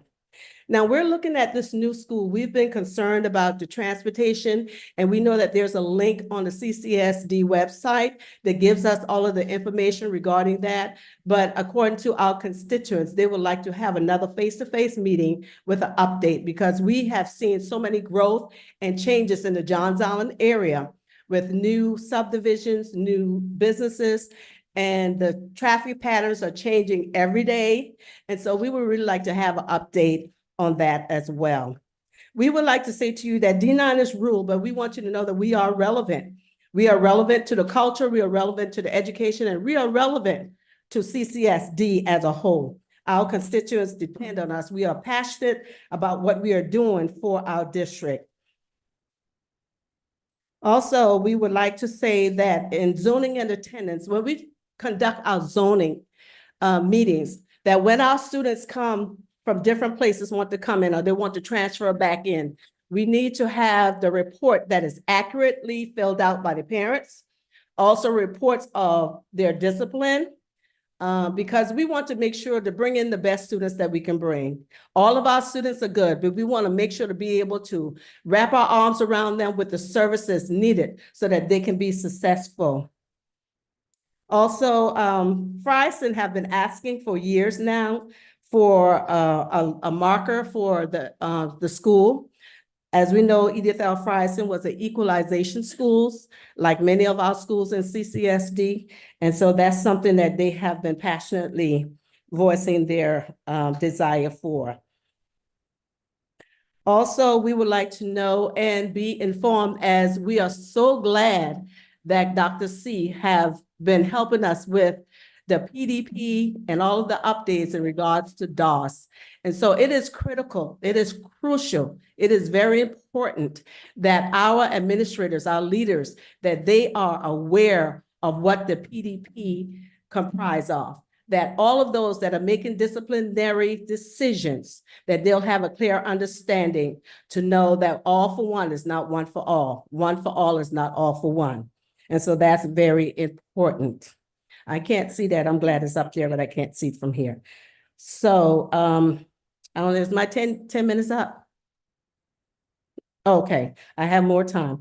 So I'm going to also look at the programs that are at St. John's High School. St. John's High School just celebrated its centennial. That says something.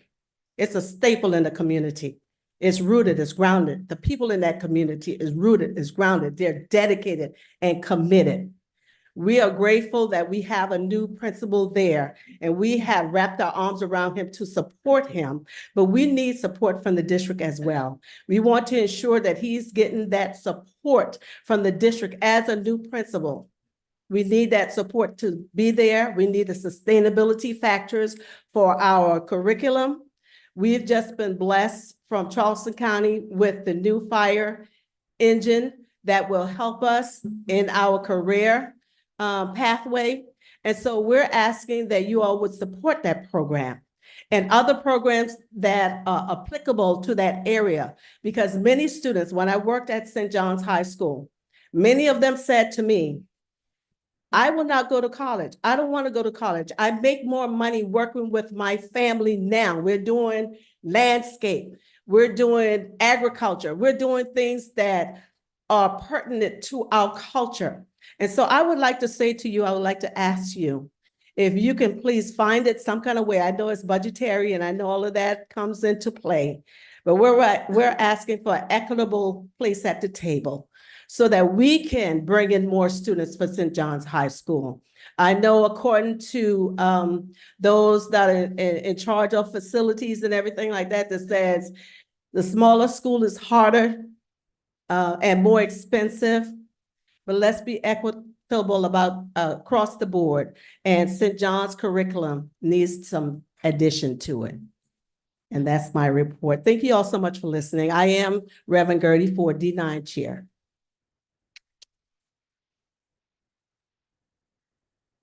Thank you for the report, ma'am.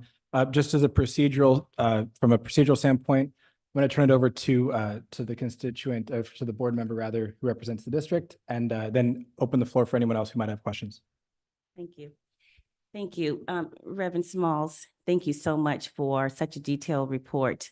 And thank you and your fellow constituent board members for the wonderful work that you are doing in D9.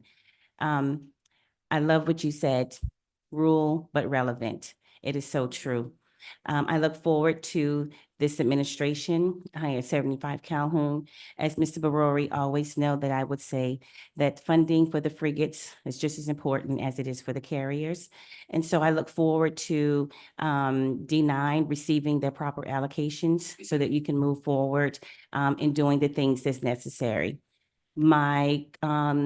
My request of staff is that everything that that Reverend Ford asked is completely outlined. If you would take the time to look at that and please respond to her appropriately, that would be greatly appreciated. Thank you again, D9. You're welcome. Thank you. Any other comments from the rest of the board? Thank you, ma'am. You're welcome. Thank you for having us this evening. Mr. Kelly, may I? Please. Apostle Ford, thank you so much for your work and thank you for your thoughtful collaboration with us just last week. So we couldn't have scripted this any better in that earlier we used St. John's High School as an example in this hopefully new equitable funding model that we hope to roll out and work collaboratively with our board on. So we will follow up after the first, and I should have said this to all the constituent board chairs, we will follow up on each item you present in a very detailed way, hopefully within a week or two in writing, and then you can schedule any follow-up with us that you'd like. It'll probably come from Vanessa Denny in our communications office, but we'll follow up on each item as a cabinet and be back in touch with all of you. But again, Apostle Ford, thank you so much. Thank you so much. I appreciate it. Yes, And I look ma'am. forward to you all holding on to our promises. Yes, ma'am. Take Yeah, good have a care. great evening.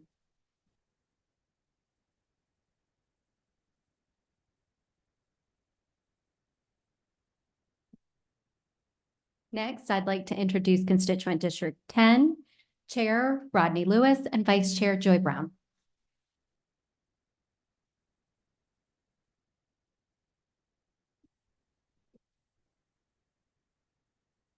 Good afternoon. Thank you to the board for having us. We always look forward to the annual reports.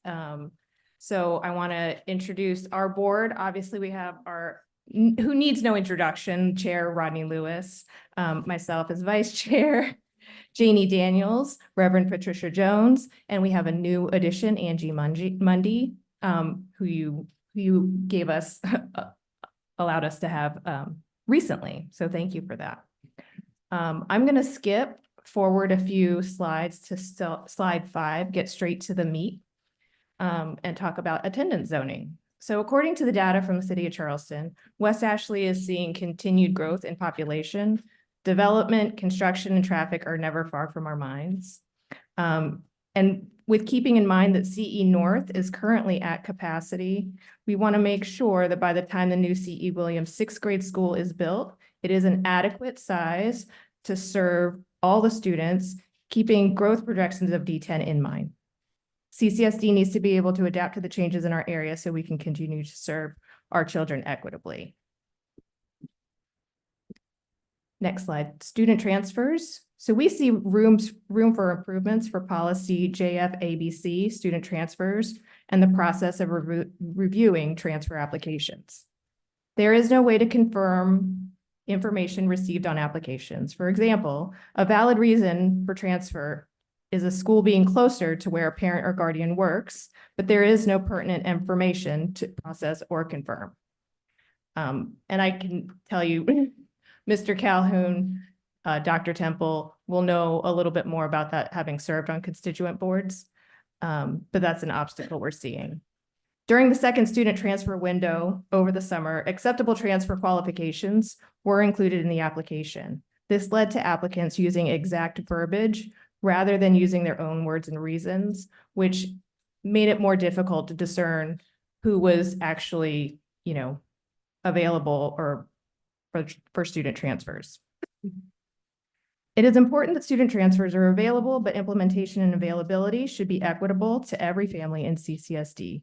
We are concerned that abuse of the policy could potentially affect funding for other schools, particularly in D23 and D9, as stated by Reverend Gertie Smalls.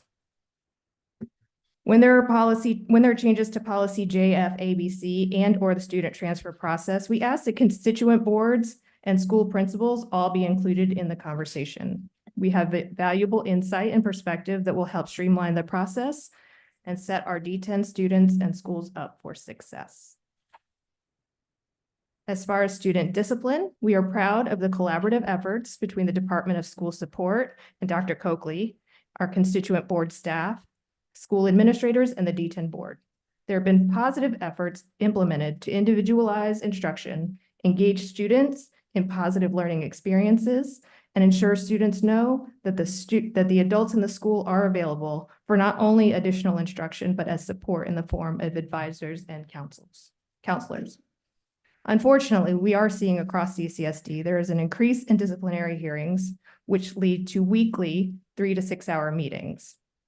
I can tell you we have at least one meeting a week, if not two, and it will just increase over time. We all know that kids get a little wild a little bit before spring break. The implementation of school-based probation can be a valuable option, especially for certain first offenses. We also see value in more support and wraparound services for students and families, including assistance with mental behavioral health issues, truancy, home environment problems, and negative peer interactions. We did something a little different with our annual report. We wanted to start with our D10 celebrations. D10 schools saw increases on the 2023 South Carolina school report cards. We went from 1 excellent, 5 good, and 3 average to 5 excellent, 2 good, and 2 average. So we are very proud of our schools. West Ashley High School has implemented a flex mod schedule with ILT, SLT, and PAC classes, which are positive changes to help our D10 students be college and career ready. Hopefully you will be able to visit. There is a Taste of West Ashley on Thursday coming up, so hope to see you there. We're really excited about what West Ashley High School has to offer our D10 students. And thank you to the CCSD Board of Trustees for your consideration when seeing disciplinary appeals.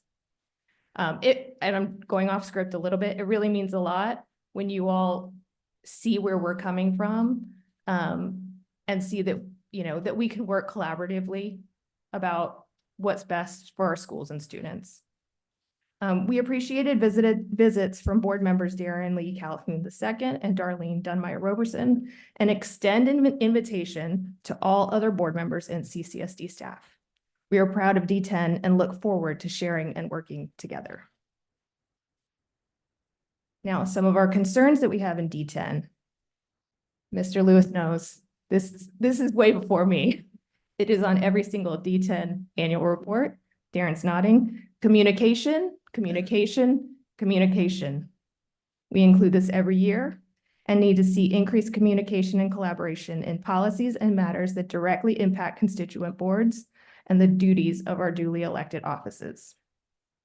Supports for alternative programs like TPA, Liberty Hill Academy, and Daniel Jenkins Academy need consideration, especially with ESSER sunsetting. Examples are parent advocates, wraparound services, mental behavioral health supports. And I will say, we recognize that there is work being done there, but we just want to make sure that we list that as one of our concerns too. We wanted to have consideration looking into CE North and CE South being separate schools. Report cards and test scores are all lumped together, which make it difficult to pinpoint growth areas.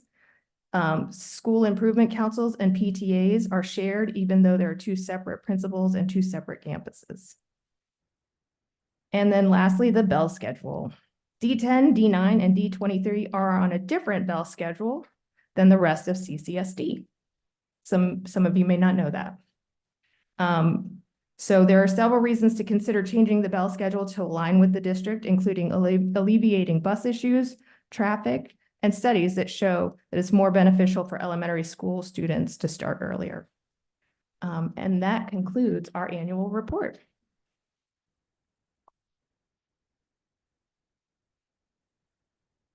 Thank you, Ms. Brown. I know this crosses a couple different of our districts, so part of this is yours, right, Nelia? It is. Anything to add? Okay. Dr. Temple, I believe part of this is in your district. It's my district. Oh, is it? Okay. This is okay. Go ahead, Mr. Calhoun. Thank you all. I just wanted to ask the district, where are we with the bill schedule? I know 5 years ago we were talking about this and we're right back at it. But where are we with the bill schedule as we're looking for next year? I'm glad you asked. We had a group come together several weeks ago. It actually surfaced as part of our fall student data reviews. And so Rich Gordon led a team that came together to discuss, and he has been back to the cabinet twice. The decision was made to consider researching and communicating with all stakeholders over the course of the next year. This is a significant, the changing of bell schedules is significant. And as, I hate to have my back to you, Ms. Simmons and Mr. Burley, but as we discussed previously in prior years, there is quite a ripple effect in the community when you do something like this. So Mr. Gordon, I don't think he's with us tonight, or maybe he is. He is charged and has accepted the charge to work on this over the course of the next year, with an anticipation, if we're going to make any changes, for that to be an announcement next spring. But again, we want to make sure all stakeholders are appropriately involved in the process. And we felt it was too short to make a change at this point in the year. Cool. Thank you for asking, Mr. Calhoun. And we can provide a draft timeline when we share the responses from this, Mr. Lewis and Mrs. Bradley. We can, and I wish we just thought about to talk about it on Thursday when I saw you all, but we can provide that draft timeline to you as early as tomorrow, because it's in my inbox, and we can share it with you all in the board brief as well. Perfect. And Thank you. So much. Yes, sir. Happy to do it. And one more question. I know we mentioned this a couple of weeks ago when we were looking at splitting the Meeting Street schools. What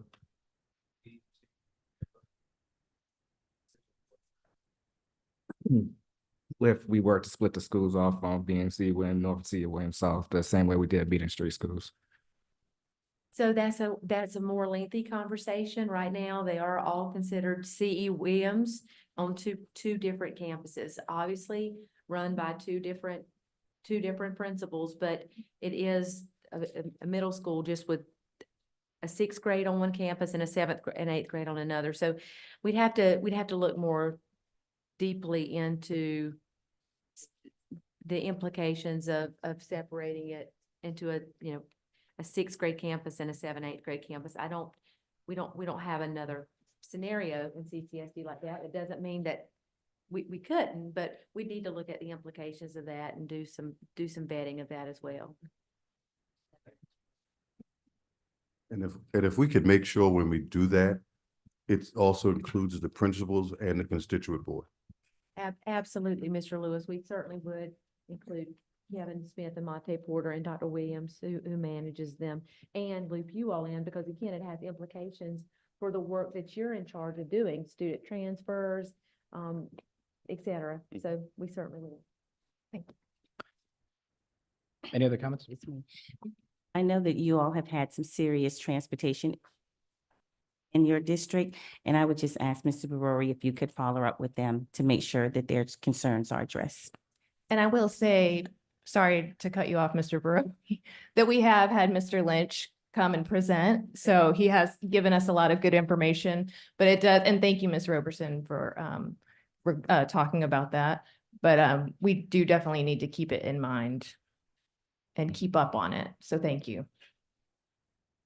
And just wanted to point out, Ms. Brown, policy BGD does allow for constituent boards to bring draft policy. So whatever policy changes you have in mind, feel free to bring them to Ms. Watley as the policy liaison. Those can originate from y'all. I sure will. Thank you. Yeah. Thank you guys for your time. Thank you. I have a question. Is this, I know this is going to come up later on. It seems like we spend a lot of time on student transfers. So where do you feel that the communication could be better on student transfers and the constituent board? I think there just needs to be maybe conversations with all parties involved, because I know we've had the experience where we talk to a principal and they don't know what information we get. We don't know what information, you know what I mean, we can get. The forms have changed. I know the format, I believe, has changed a couple of times over the years. So just kind of going back to that communication piece and making sure that we're all in the loop to make sure we can make it as efficient as possible. But as a constituent board, do you see it being the board being an impediment in the process, or are you feeling comfortable with the way at least the way we're making the resolutions from?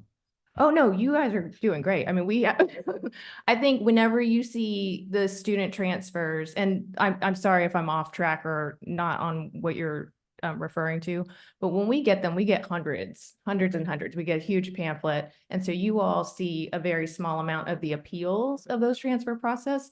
So, you know, and Darren can certainly speak to that, but we go through all of those beforehand on our own time. And we just need to make sure that we have the best information possible to make the best decisions for our schools, especially, like I said, if we're impacting schools like in D9 and D23. Right. And that's So one of the big things that came up this year, what's been giving to parents, it's kind of like loading their lips on what to say. And we have to read between the lines to make sure that this student actually deserves to be transferred in. When you tell them what to say, they will check the box. So we have to look between the lines of the boxes to say, okay, this fits or it doesn't fit. All we're saying is don't load their lips so they can be true with their transfer. They can give us the reason why they're trying to do the transfer, and then we figure it out. And do you guys also get the request for tuition waivers? That's No. straight to No. us. And not just to speak to that as well, as Mr. Lewis is saying, when we get those packets, we get 162 of them. What over the last couple of years, what we start seeing was many of the people who are moving down to the Hollywood area, down out of that are zoned for Baptist Hill. They want their students to go to West Ashley. What many of them will say is that because they know one of the hardships is that the program that they do not have over in West Ashley, over down in Baptist Hill. So what we would end up saying is that, well, you can still attend the CAS over in West Ashley at Baptist Hill. You do not have to come over here. By the time it gets to us, it's an appeal, and we have to stick by that, saying that is not a true transfer to come over just to go to CAS. Now, the loading lips part would be, okay, well, y'all, we don't have Navy, ROTC where they would have Army or something like that. And then we have to start reading through those lines. But yeah, the constituent board is very timely board to sit on, even more than what we sit on. And we thank y'all for everything that y'all doing down there with. Thank you. And there was one more question from Dr. Temple. Thank you all so much for your service. I had a chance to visit the CAS at West Ashley. In fact, I brought a group of women that are very interested in STEM kinds of careers. So I would just say, I'm glad you brought forward about the bell schedule between the Johns Island School and West Ashley, because that does seem to be an issue. I don't know how quickly that could be addressed because we want the students to be able to take full advantage Yes. of the CAS because the programs there are marvelous. So I was really impressed with what's there. And then so the bell schedule. And then I've been interested in the discipline, and maybe the staff can really look at what are some of the discipline issues that are emerging. I know in my constituent area, the vaping seems to be a problem. So we're working on with our intergovernmental council and the schools to do some educational work around that issue. So I think, you know, studying what are those issues and what preventions can we put in place to help the community, because it really is amazing if you all are meeting weekly and then twice a week to handle these discipline cases, that as the population grows, that's getting to be a challenge. So looking at prevention, I think, would be something important to do. Thank you, Dr. Temple. On Thursday, when was blessed to meet with the constituent boards, most of the time was spent talking about discipline. And I think vaping is a matter that spans the entire district. And we are looking at a task force that Dr. Coakley and Dr. Williams are leading at how we think about alternative placements for students to perhaps transitioning to some more preventative type programs. So thank you for that. And again, thanks to Mr. Lewis and Ms. Brown and Mr. Lewis for being part of the conversation on Thursday. Thank you so much, Anita. Thank you guys for your time. And Thank Mr. you. Kelly, if I may, really quickly, I do want to acknowledge that Dr. Coakley, I think it came from partially from the meeting on Thursday.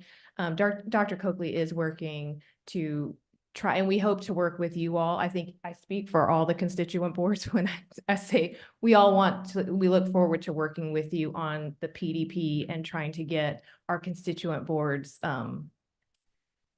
caseload a little bit more manageable. Most So certainly. thank you. Thank you. I just want to add one thing. However I can help you guys out, please let me know. Absolutely. Okay. Thank you, Ms. Watley. Thank I'll you. reach out. Okay, good. Thank you.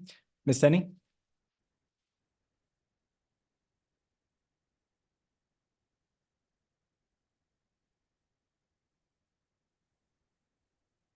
Tight passageway, pardon me. So I'd like to introduce now Chair Glover with District 23.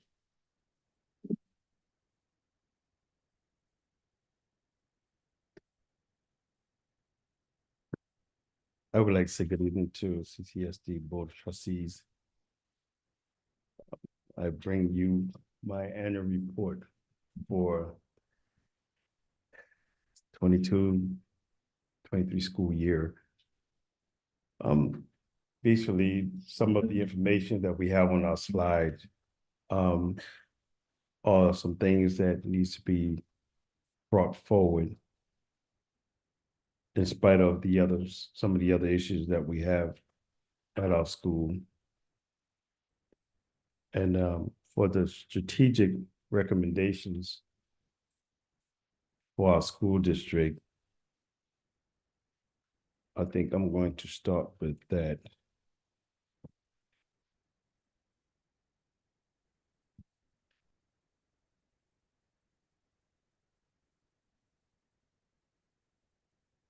For District 23 report for Bapsel High School. There have been some issues for the past several years with plumbing. And the plumbing issues that we've been having was the backup. And an issue like that is a serious issue because it involves DHEC if it get to the seriousness of it, because it was backing up inside the school. And the plumbing also needs to be upgraded inside of the high school. And presentation, we also asking that the board would take in considerations. I've came before you on several occasions of bringing up the issue of the adjacent property for expanding Bapsel High School because of the fact that we don't want to be landlocked. With much of the development that's coming in our area, I think it's possible that we would need to move forward to prevent this landlocked because of developments. And we also need to look at it, on the other hand, as making our school presentable for those that are coming into our school district. Because I don't believe that parents coming from different areas of the states would come into a community where they have rundown schools. And as you go around Charleston County School District, you will see that a whole lot of schools that we have look way better than what we have in our district. In my district, I'll put it that way. And the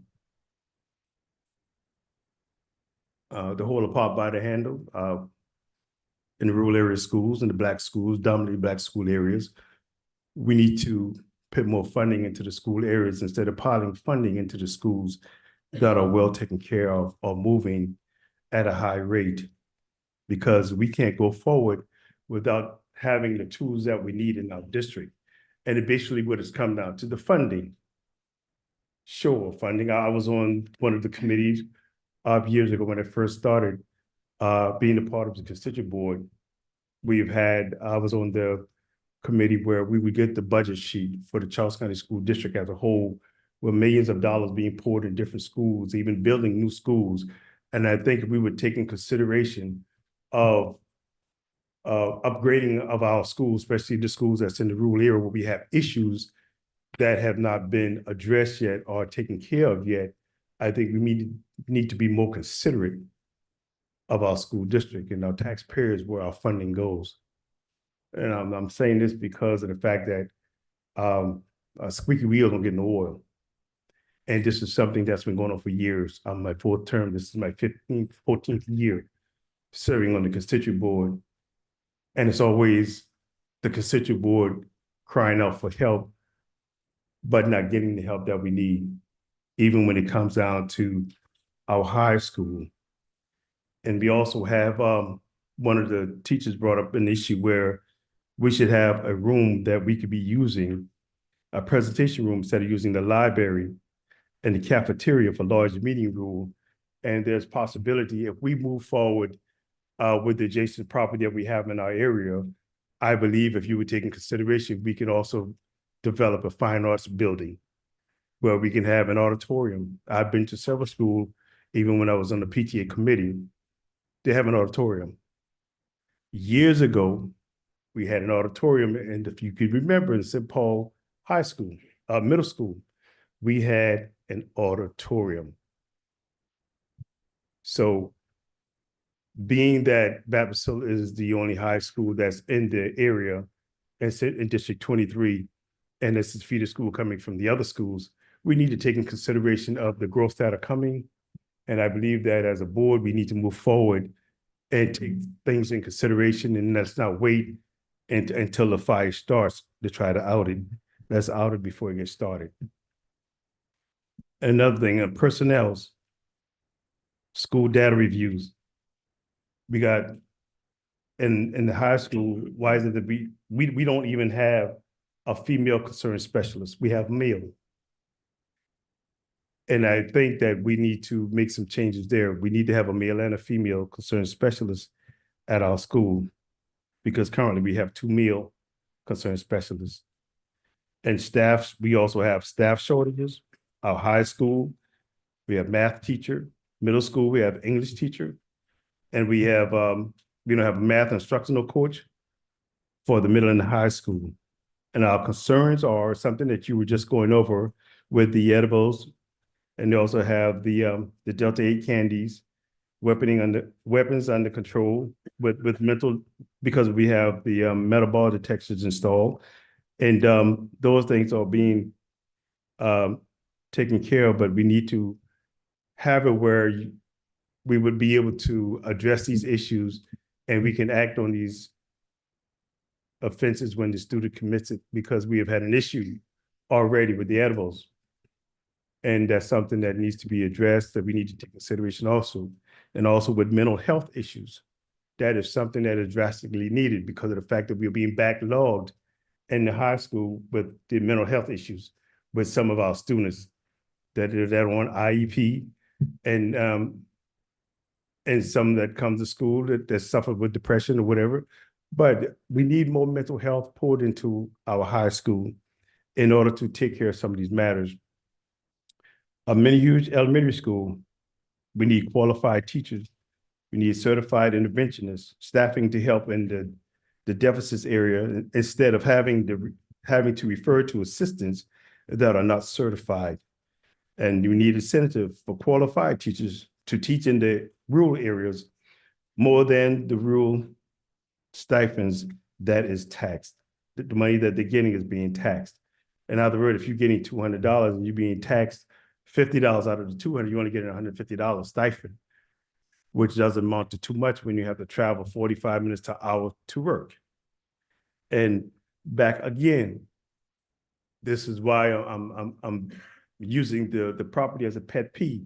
We have people that are traveling from different countries. We have people that are traveling for an hour to 2 hours to work. I think one is traveling 2 hours and a half to work. With the advantage of purchasing the property, we could have housing for teachers. That is something that we were looking forward to if we would take this plan and move forward in putting a plan together. And that would be something good because that would cut down on the travel expense and the traveling of teachers coming to and from 2 and 3 hours to work. And that would help them out with not paying $1,400, $1,500, $2,000 a month for rent. We could have it where it could be, it could be something that could use that they wouldn't have to be so expensive. They could be taxed, but not taxed at $1,400, $1,500 per month. That would be something that would be feasible for them as long as they are enrolled and teaching inside of the district. And we have parent liaison, parent educators for the community engagement funded by the, I think it's it's funded by the ESSER funds, and DC 23 collabs gives the guidance more focus on kids and their needs with self-regulations, emotions, anger, mental health, etc., which allows less distractions in the classroom, allowing more instructional time. Request for full-time guidance counselor. School having too much Title I funding is to have full-time positions. Again, we have an assistant admin that's on a teacher's salary. When the teachers got their pay increase or the stipend that they've gotten, she did not get it. And I think that is very wrong for that to happen. It should be set aside that an admin should get, or assistant admin should get what is due to them, give them their due diligence instead of sticking them with a teacher's salary because of the job that they do, dealing with discipline and the security and the admin duties of the school. And the proper GOF funding allocating based on the needs of the school to support the students and the staff. And we have testing. We have the testing that students at the school, some of them are not meeting their the test scores, but the graduation that we just had that I know of, some of those students, I don't know how it happened, but they graduated and not meeting all the, I would say, meeting all of the qualification or the grade that they should have before they were promoted. And E.B. Ellington, we have mental health issues. We have students, interventionists in areas of concern. We need fully staffed. We're fully staffed, but the room for improvements and resources is needed at E.B. Ellington Elementary School. Jane Edwards is the same, staffing, teacher shortage, student support, and resource special needs. These are things that we need at our elementary school and the high school, and I ask that you would take in consideration of our needs at the school because it's been a long time coming and it seems like we are complaining, but we're not getting nowhere. And I feel thank you that very much for your report. We, out of respect for the rest of the constituent boards, we do need to cap it at the 10-minute mark. Do you have a final but sentence? you just told her that she can go for 10 minutes. Yes, sir. You're a couple minutes over the 10-minute mark. Is there a final thought you want to leave us with? The final thought. The expansion of Baptist Hill High School, there are 3 adjacent properties. There's approximately 50 acres. We ask that you would take in consideration to look into that property because I've looked at the plaque of it and there's 3 adjacent properties.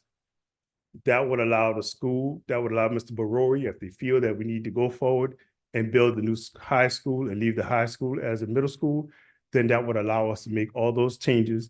And as far as our academics and our sports, we'd be able to expand our sports instead of moving some of our facility over at the already Schroeder. We can advance everything here at the high school and the bleachers. I requested the bleachers also. Why? Because it's a safety hazard.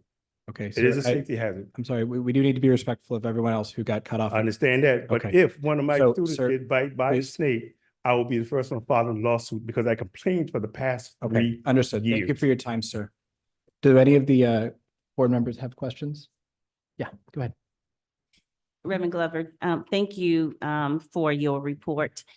Thank you and the D23 constituent boards for your overwhelming support of our new principal, Mr. Drayton. It is difficult being a first-year principal and especially in a high needs, high priority school. So thank you for that. I would like to take this time to thank Ms. Tanya McIntyre also for her diligent work in D23. You mentioned the D23 collaboration, a lot of things that you have listed here. I look forward, the D23 collaboration started late.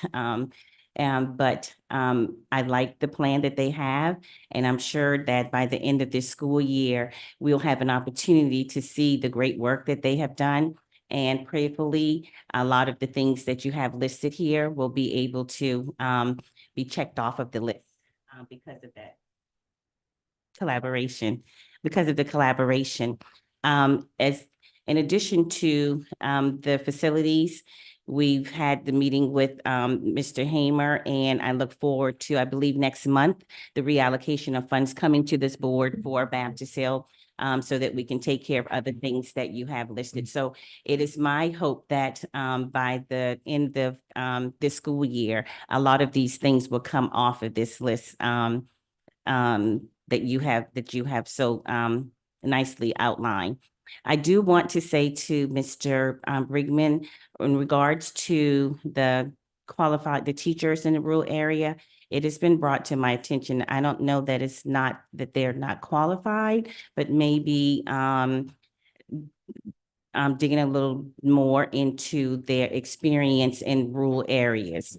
A lot of times they've not worked in a rural school before, and I think that's something that we could pay a little bit more attention to. And I think that would help in some of the areas of concern with new teachers coming out to the rural areas. And I believe that I see Mr. Dallas in the back, and I believe that E.B. Ellington is working on that mental health counselor. So again, you spot on with your report, but I look forward to the D23 collaboration because it's in full effect now, taking care of a lot of the issues on your list. So again, thank you. You're welcome. Dr. Temple, there's some overlap here with your district, isn't there? Okay, thank you, sir. I have a question. Reverend Glover? Based upon your 14 years of experience, you made an interesting statement about the metal detectors at Baptist Hill. Over your time, have you seen a drop in the disciplinary that you could, direct that the metal detectors are preventing from your review? Well, now there have been a lot that it has dropped down. My only problem with that, we had companies that were offering to pay for metal detectors for our school for 2-3 years. But they said that CCSD, my understanding, CCSD would have to do it. But if CCSD is not paying for it, why would we stop a company from purchasing metal detectors and place it at our high school? And that's for the benefit for the faculty, staff, and the students at our school. And that bothers me when it comes down to the safety, because You all handled a situation with a gun issue with a student. That did not come to the constituent board. Y'all handled it downtown. A gun issue at the actual school or a gun issue off property? A gun issue at the actual school with a loaded clip. So that it made it through the metal detectors? No, it wasn't metal detectors then. Oh, okay. From my understanding, it was handled downtown, but it wasn't handled at the constituent board. No, I think what my question was it before the metal detectors were installed? Before the metal detector was installed, we had issues. Right. But after it was installed, it's pretty much at the level now. We don't have, or And I'm going knives and based guns. upon your 14 years. I mean, that's a lot of time. So you've seen it all. Oh yeah, I've seen it all. Now it's running down to the gummies and chewable and edibles, all that stuff. And the vaping. And the vaping. That's something that we need to. I mean, work with. I don't know enough about the metal detectors to know if they can help with the vaping issues, but Well, the metal detectors are installed, but we could have had them three years ago because the company was willing to pay for them instead of CCSD. thank you. Thank you. Any other board members? Thank you, sir. Ms. Senni?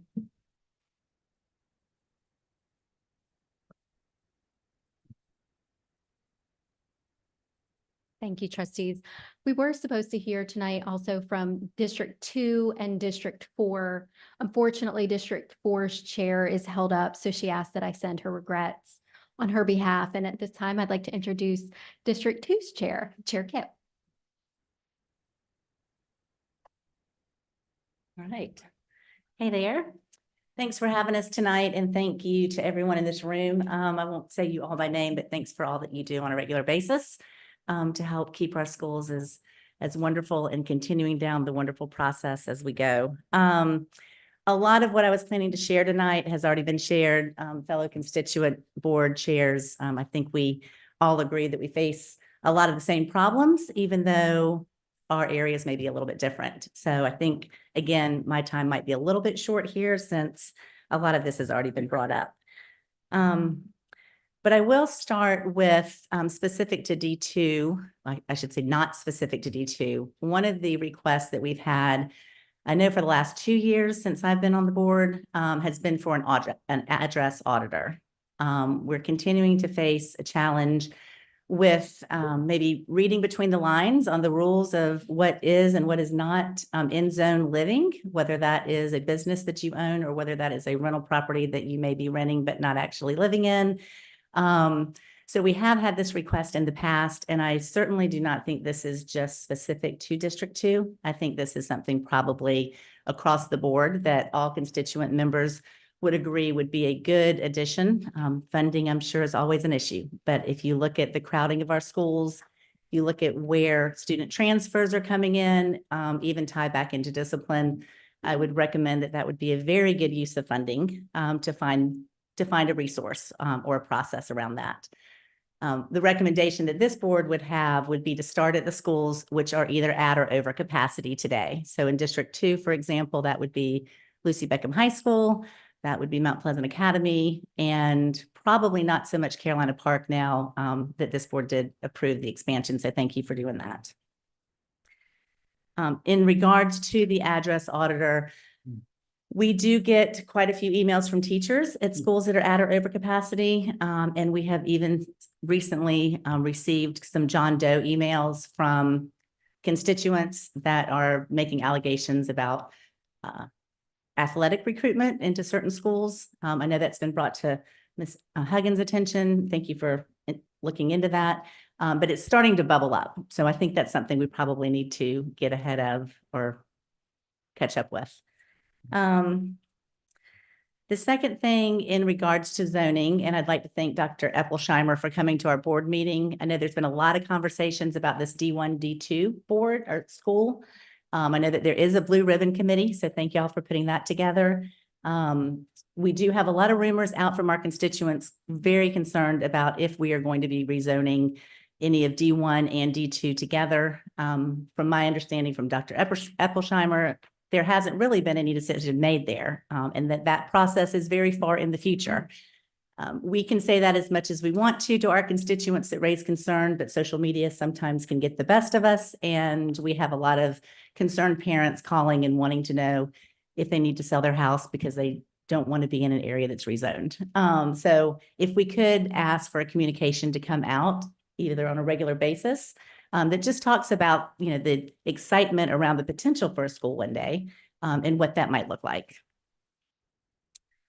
So I'm going to move into student transfers. And Mr. Kelly, you made a comment earlier, and I appreciate that because I was not aware about us potentially being able to give some drafts or some input into some policy changes. So we will definitely be taking you up on that. With the student transfers, D2, not unlike many of our other constituents, we see over 200 transfers. Again, going back to our at or over capacity schools, a lot of those are wanting to transfer into at or capacity schools. And so our ask within D2 is almost a reformat, and I won't bore us with the details here. Rather, I'll submit that to the board. But those would be questions like categorizing into if it's a traditional hardship request, much like D10, if it is a hardship request, that there's some sort of validation or paperwork that can say if, in fact, the parent does work closer to the school or their childcare is closer to the school. And certainly we want to continue to encourage or allow our teachers, which I think is a great benefit, allow our teachers to have a choice of where their children go to school. So something a little bit more clear for teachers' requests. I mentioned this a moment ago about the transfer policy and the legal residency and domicile policy. About 2 months ago, I think it was about 2 months ago, I received an update to the wording there. And if I could just make this would be my third request of the evening. If maybe the county board can put some layman terms around that. There's some confusion around 4%, 6%. What does that mean? What kind of documentation is needed? Unfortunately, sometimes you have parents that will go to great measures to get their child into a school that maybe they're not zoned for. So I think we need to be a little bit more succinct on what is and is not acceptable, because an overcrowded school, again, leads to discipline issues and potential for expansion and more money from the district. And last but not least, I'll move into our student discipline. Again, we are seeing a high number of cases. Part of that is, I will say, the constituent board's input with Dr. Coakley earlier last year when we were going through the PDP and the need for seeing things like vape and gummies as first-time offense at the constituent board. So I know that there is a current document that is out that we are working on, and I believe my counterparts are working on to see what could be handled not from the constituent board. So we hopefully will have that done within the next few weeks. But I do want to take a moment to thank the D1 board, who I know is not here tonight, as well as our board and the community. Our discipline issues last year and the year before between the old Lincoln High School and Wando High School, challenges that we faced, excellent community involvement. Knock on some wood, we have not seen any of those cases this year, and hats off to the administration of the school there. Great job. And well, I won't say last, but this is, again, something you've already heard. When we have discipline cases, if something that y'all could consider, and I know it's tough, but more options. We keep hearing the word mental health. Mental health is important.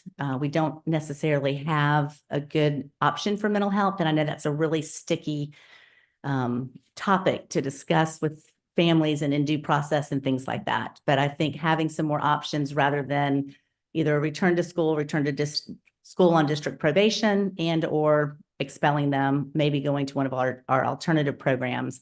But it would be nice if there was some more options that we had to choose from that would really help to address the problem. And then I can say last, but not least, we are going to be asking, and again, we may put this in a policy change, but that if any discipline case that comes to us is by a student who has been granted a transfer into our schools, we would like to know if that would be acceptable to have that information. So if we have discipline problems stemming from children who we have accepted as a transfer in, we would like to know that. And perhaps that would be an option that we may have to return them to their home school. So that is all that I have. Any questions? Thank you for your time. Yeah. District 2 is obviously Keith and I, so I'll start with Mr. Grabowski. I think the zoning issue that you raised in your slides and the auditor is definitely a problem. You know, I would say at least since this board has been together, from what I've heard from past years, the numbers of transfers that we have seen is almost, nothing. And I know in the past that wasn't the case. So I'm hoping at least that from what you're saying and from what we're seeing on our end, on the appeal side, that it's correcting itself. It does concern me that Lucy Beckham is so overcrowded, and the auditor, I think, is definitely where we need to definitely double down on, and knowing because I live in Dunes West, and I just know how many of I don't understand it, how I can have kids that are going to Lucy Beckham. I mean, it's beyond me, I think. And then I know the pain they're feeling now because their kids are going to the Center of Advanced Studies.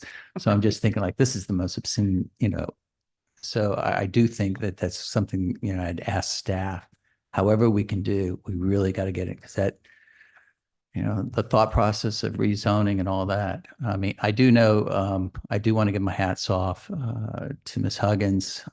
She gave, and Mr. Bauer, the other day at the town, they gave a really great presentation on the all and all issue. So I know that the town officials are well versed in that issue and where the district stands and where they see it's going. So hopefully, the Moultrie News or someone will finally, pick up that story and talk to them about that issue, because I know there is an awful lot of misinformation going on about that. And when you live out there, the logical answer. I mean, you know how far down the road it probably is. But you're right. There is just so much misinformation about that. So anyway. And if I could, on your point about the appeals and for the transfer request, so thank y'all. This board right here has done an amazing job of both in disciplinary and transfers for supporting the constituent board. One of the things that we have found during the transfer process is that we, like other boards have mentioned, the keywords, the vet program at Lucy Beckham, or, whatever it may be, there's some keywords that they're putting in. So we are actually approving the transfer because an approved transfer cannot be, an approved transfer cannot be appealed, right? And they do qualify for it. So I think part of the reason that you're seeing a decrease in the number of appeals is because we haven't said no as much, right? And we want to be fair to our constituents and make sure that we don't give a child false hope of getting into a school. I just have one question for you, Ms. Kipp. And I agree with the asks that you said. They seem to make a lot of sense to me. The one that I didn't hear, I heard a problem and I didn't hear the solution to it. The alternative to expelling. Did you have any ideas along with that, or are you just asking us to bring forward ideas, alternatives to either in or out of school suspension? Yeah, and I wasn't saying alternatives to expelling. I'm just saying I was going through the list of options that we have now that range from return to school to expelling, and that in between there, we really only have alternative programs, which would be DJA, Liberty Hill, or TPA. So what we're asking for, are there some other options that we could place in there based on the case that we see that might be around some mental health help? Maybe there's something around, I know we used to have the ADAPT program, something around drug and alcohol abuse, or something that we can send these children to that would actually address the cause of them being in front of us in the first place. Understood. Thank you. Yes, Seconds. thank you, Ms. Kipp. And I think this goes back, it's a thoughtful question, Mr. Kelly, to the work that Dr. Coakley and Dr. Williams are leading, looking at how we're doing alternative schooling right now and how we might do that more thoughtfully. It might have served us in the past, but is it serving the current generation of students as we think about improving student outcomes? So we'll look forward to bringing forward some sort of recommendation to the board. Thanks, Mr. Kelly. Yep. Any other board members? Yes, I do. Mr. Brigman, I don't mean to catch you off guard. Texting in class.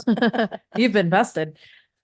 No, seriously, we've got, to constituent boards now that have asked for policy. I'm just wanting to know if perhaps these policies regarding student transfers, that was the only one that you addressed, right? Yes.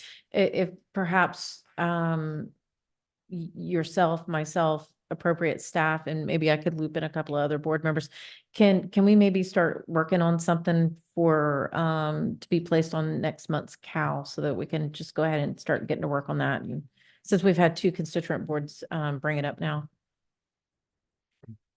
We, Mrs. Watley, Bob Olson out of Miss Simmons's office, does a lot of our transfer work. Okay. And so I'll work with Miss Simmons. Okay. And Mr. Olson, and we will work with Miss Brightheart also here this evening and get something on your calendar. Great. Thank you. Yes, ma'am. Thank you again, Miss Kip. You're welcome. Do you have a question? Not for you, for Ms. Huggins and Ms. Denny. Okay. Thank you. Thank you for your time, Ms. Kip. Thanks. I really want to thank you, but it just, I've having been with the town in the last, week or so and looking at some of this unincorporated land in Mount Pleasant that is being released. I mean, and looking where it's going to fall and thinking all of the tiny little houses that they're going to put into that area if they keep, and they're asking to go high, so the concentration is going to be up. I mean, this zoning issue, we really have to jump onto because if they build those things, I mean, we're looking at a lot of houses. People think Mount Pleasant's built out. It's not at all. That's So, correct. Okay, I do appreciate the work you guys are all doing. thank you. Thank you. Ms. Watley, or Ms. Waters, did you have something? Yes, I know that Ms. Gatson couldn't make it. I did communicate with her about that. Is there going to be an opportunity for her to come back and present, or are we just supposed to read her presentation and how should we proceed? We'd be happy to, I'm sorry, Miss Denny, go ahead. I'll be happy to communicate with Chair Gadsden and let the board know at a later time. Thank you. Sure. Well done on the presentation, though. The slides look great. Ms. Roberson? Okay. For D4. Ms. Huggins, District 23 had a long list of asks, and I want Reverend Glover to leave here knowing that he is going to receive some responses to his ask list. Yes, ma'am. As with the constituent board presentations in the prior month, back in January, we responded within 2 weeks. We'll do that again with all constituent, and I think we shared that report with the board. We'll also share the report from tonight's presentations with the Board of Trustees as well. Thank you.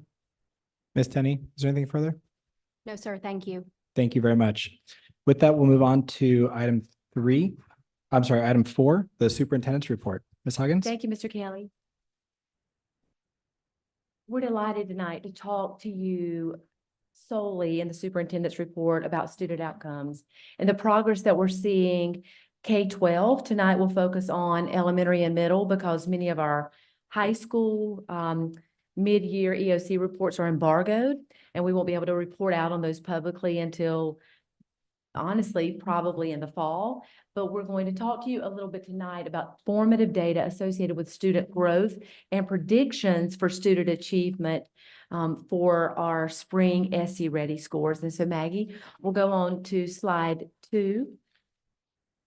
In just a bit, Dr. Williams is going to come up and talk about Algebra 1 readiness and the work we're doing specifically in our middle schools around mathematics. He and a group of other central staff folks have worked collaboratively with principals to think about different ways to engage students mathematically and helping them think and conceptualize what math should be. And so tonight's spotlight is a brief segment on building thinking classrooms. Dr. Williams is here to answer questions. We feature Zucker Middle School, Northwoods Middle School, and Lang Middle School in this segment. And Dr. Jason Allridge on Mrs. Simmons's team is also here to answer any questions you might have. But again, tonight's SEC report will be about math and our math progress specifically. And so this spotlight shows you some of the strategies that we're implementing in middle schools.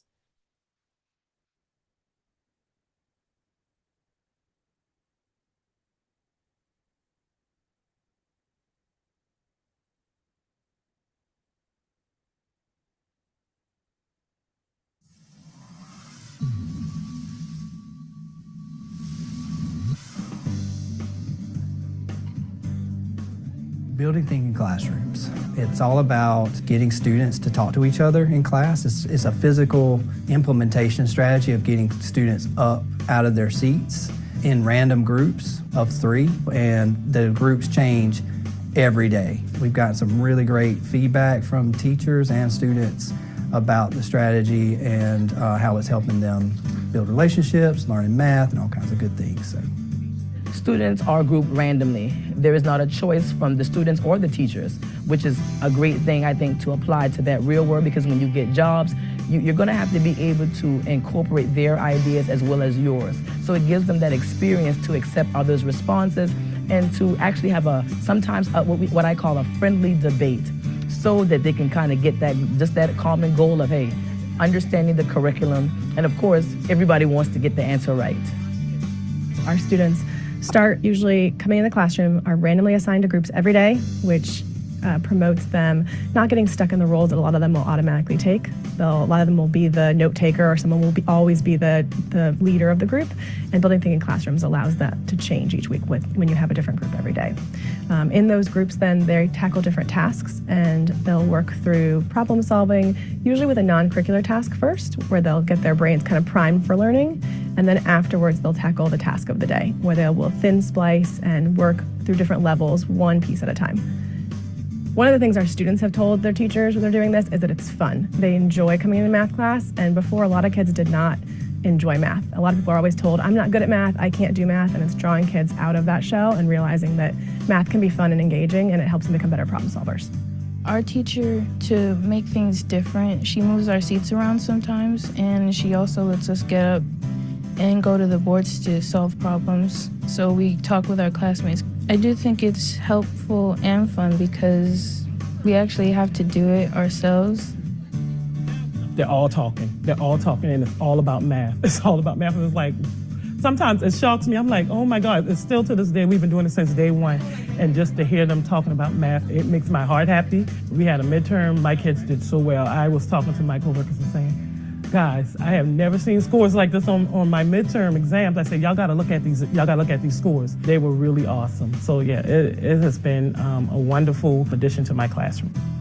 One thing I do is set high expectations, especially when it comes down to Building Thinking Classroom. One thing I did allow the kids to know that it's okay to struggle. One, these kids are afraid to just try because they don't want to get the wrong answer. And it's okay. Hence the reason why we're doing BTC, because you collaborate a lot of people with different ideas and different ways to solve a problem. And one thing I hope that they'll get is to not only do math, but to know math. It helped me be more engaged and interested in learning, because when you just teach it to the class, it's boring and you just gonna go to sleep. But with us getting up, going to the boards, walking around, doing math problems, it helped a lot. The things that we do, it helps me more. I feel like it helps me focus more and stuff. It's different from the rest of my math classes where I have to sit down and write down stuff. This time I get to get up and write it on the board. X, this is Y, this is M. Let's put those letters. Most of the math teachers at Lang are using Building Thinking Classrooms, and we saw a huge increase in our growth from fall to winter on our scores for MAP testing. So we are seeing that growth piece on MAP testing, and it's better than we've ever had before. So I think that it truly I attribute it to using that BTC model and having kids interact with each other, talk through problem solving, rather than just, sitting at their desk and getting the material from the teacher. Because of the random groups, you get to meet new people and you get to work with new people that you don't talk to or meet every day. So you get to see new perspective on the work and you get to see how other people do it. And it also helps you in case you get something wrong. I really like working in the groups because every morning I'm ready for math class. I can't wait to go in the groups because it just flows easier for me. It's just way more, I don't know, it just makes me happy to go to math class. I would invite every math teacher to take part in that because I think it would enhance their skills as a math teacher. It's something that, I really wish I had been doing since day one. It needed to be, my first year of teaching, I wish I had used this strategy because it's fluid within the classroom now. It's not easy at first, but it gets better, and The kids are learning so much more, I feel like, this year than they ever have before.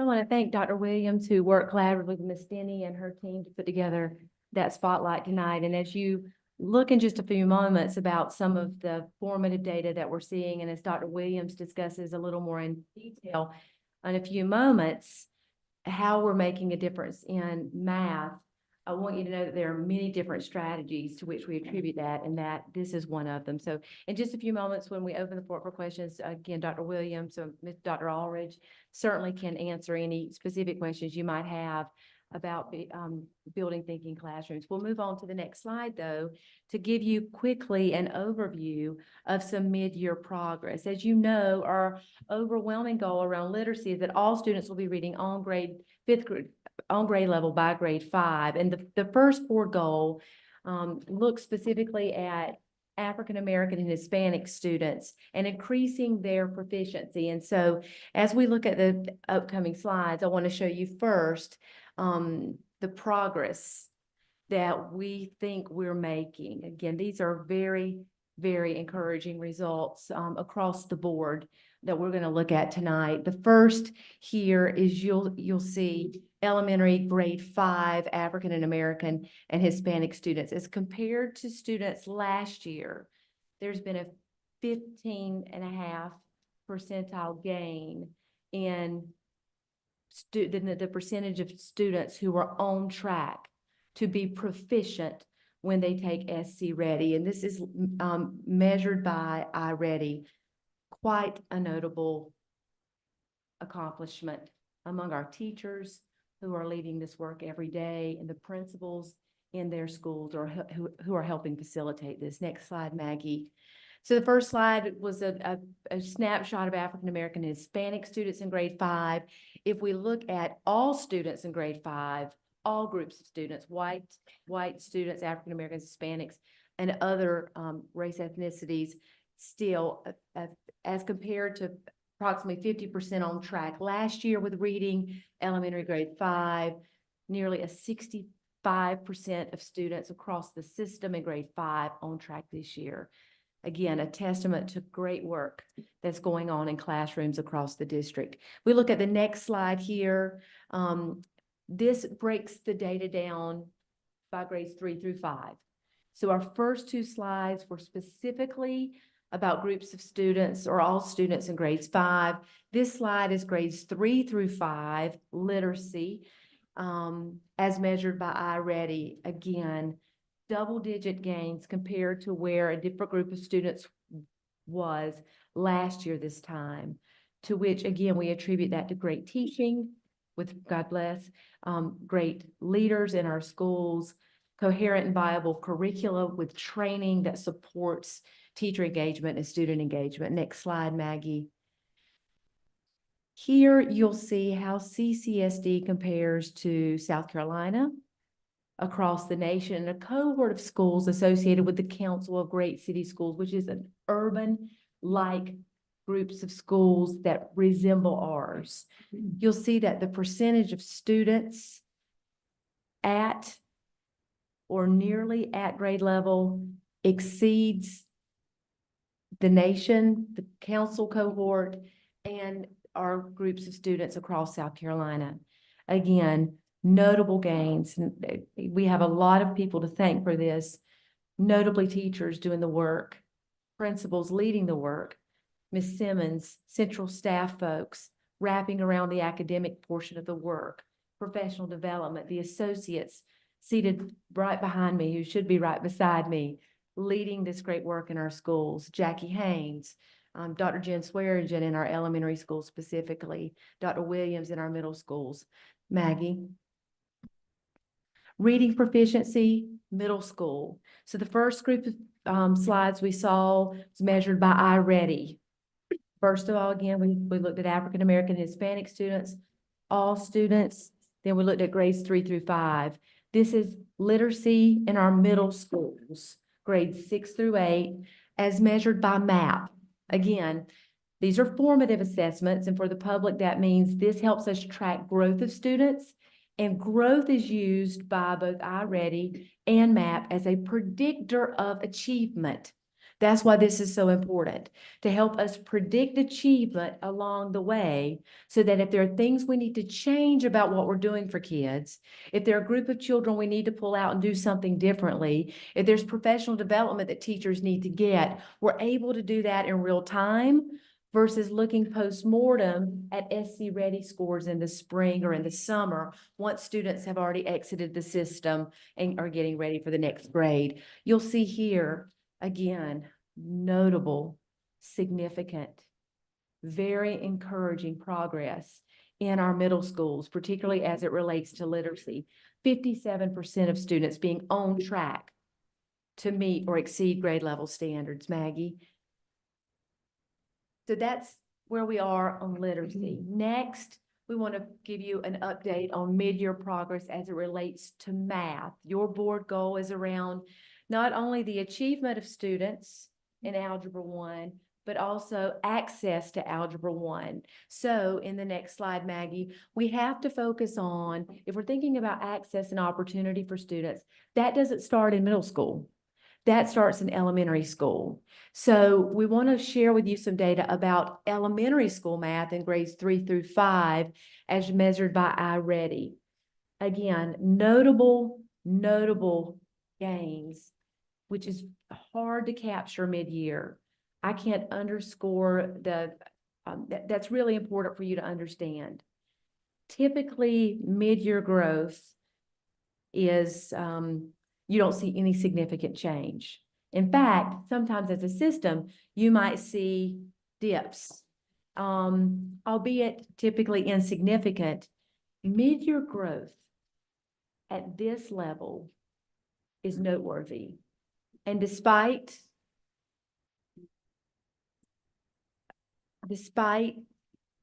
all the distraction, the work you're doing as a board focusing on outcomes is making a difference. The work teachers are doing focusing on outcomes is making the most difference. The work principals are doing to provide support for families, for students, and for teachers is really what I would attribute a lot of this success. And as we think about this budget cycle, what's so important is that you keep this in the forefront of your brain, that we're able to maintain these student outcomes by resourcing neighborhood schools effectively, by maintaining programs like these that we're highlighting in the spotlight. And again, it's our responsibility to bring those things to you as recommendations. But as we think about the budget, I want to encourage you to keep this on the forefront of your mind. If you look here, you see a similar placement comparison for math as you saw earlier to reading. CCSD is outperforming cohort of schools. That the council cohort is so important here because it closely resembles schools like ours. CCSD is a microcosm for what we see across the nation in regards to the number of suburban, urban, rural schools that it has. So if you see here, CCSD is significantly outperforming even in mathematics, which is something we haven't historically seen, Maggie. Proficiency, again, middle school, we just took a look at elementary. You rarely see this. Proficiency in the middle school, mid-year, MAP, 12% increase compared to where students were last year. I really publicly want to thank Joe for his work leading this and thinking creatively along with members of Ms. Simmons' team, Jason Allridge, Jamie Costner, who helped support some of the work in the superintendent's office, for again, thinking collaboratively and outside of the box about how they're doing this work in our schools. And they're doing a few pilot things a little differently to make sure that we're getting it right by kids. And I think this demonstrates that we're doing better, Maggie. So again, as I close my time with you tonight, I want to refer back to the budget workshop that we started at 2:45. These gains are significant. We don't typically see them. They are a strong, strong predictor of how students will perform in the spring. And so as we consider the budget process, our goals as a system, our goals as a cabinet, Ms. Simmons, Mr. Barowie, Ms. Carlin, Mr. Prentice, Ms. Denny, and our associates, Dr. Williams, Mrs. Haynes, Dr. Swearingen, and Dr. Epplesheimer, is first and foremost, not adults, but to sustain academic gains for kids, to increase support for all of our children across the system, especially for those in poverty, those MLL learners who our system has not always served well, and special education students, to maintain programs that are most effective, as Mrs. Waters referenced earlier, compared to what we did last year, 3 years, 5 years ago. What's making the biggest change for children? To increase school autonomy with accountability, and to develop a 3-year plan aligned with the goals that we've just overviewed. The third goal, of course, is college and career readiness. We can give you some benchmark assessments here and there, but again, the data that we typically measure success by mid-year is embargoed, and we can't share that with you now. So I think that's the end, Maggie, of the deck. If you have questions for me, for Mrs. Simmons, for Dr. Williams, Dr. Swearingen, our associates, we're here to answer any questions that you might have. Thank you for your I have attention. one question. Thank you, Ms. Huggins. Thank you. Phenomenal work to everyone for sure. This is the games are outstanding. I'm certain there's going to be lots of feedback, so we'll just go down the line real quick if you don't mind. Please. Thank Ms. you, Dr. Waters, would you Williams. kick us off? I just have one question. What is what are the interim numbers that we should see by this year? Because we're looking at the 2027. So just to ensure we are on track, just want to know what's the interim goal for this year? Or Ms. Simmons. not interim goal, but what's the data point for this year? Miss Simmons and I will pull that up right now, and we'll let you know, Ms. Waters, when we circle back, if you'll give us just a second. Thank you. And our interim progress is we'll get it for you. Thank you. Thanks, Ms. Huggins. Dr. Temple?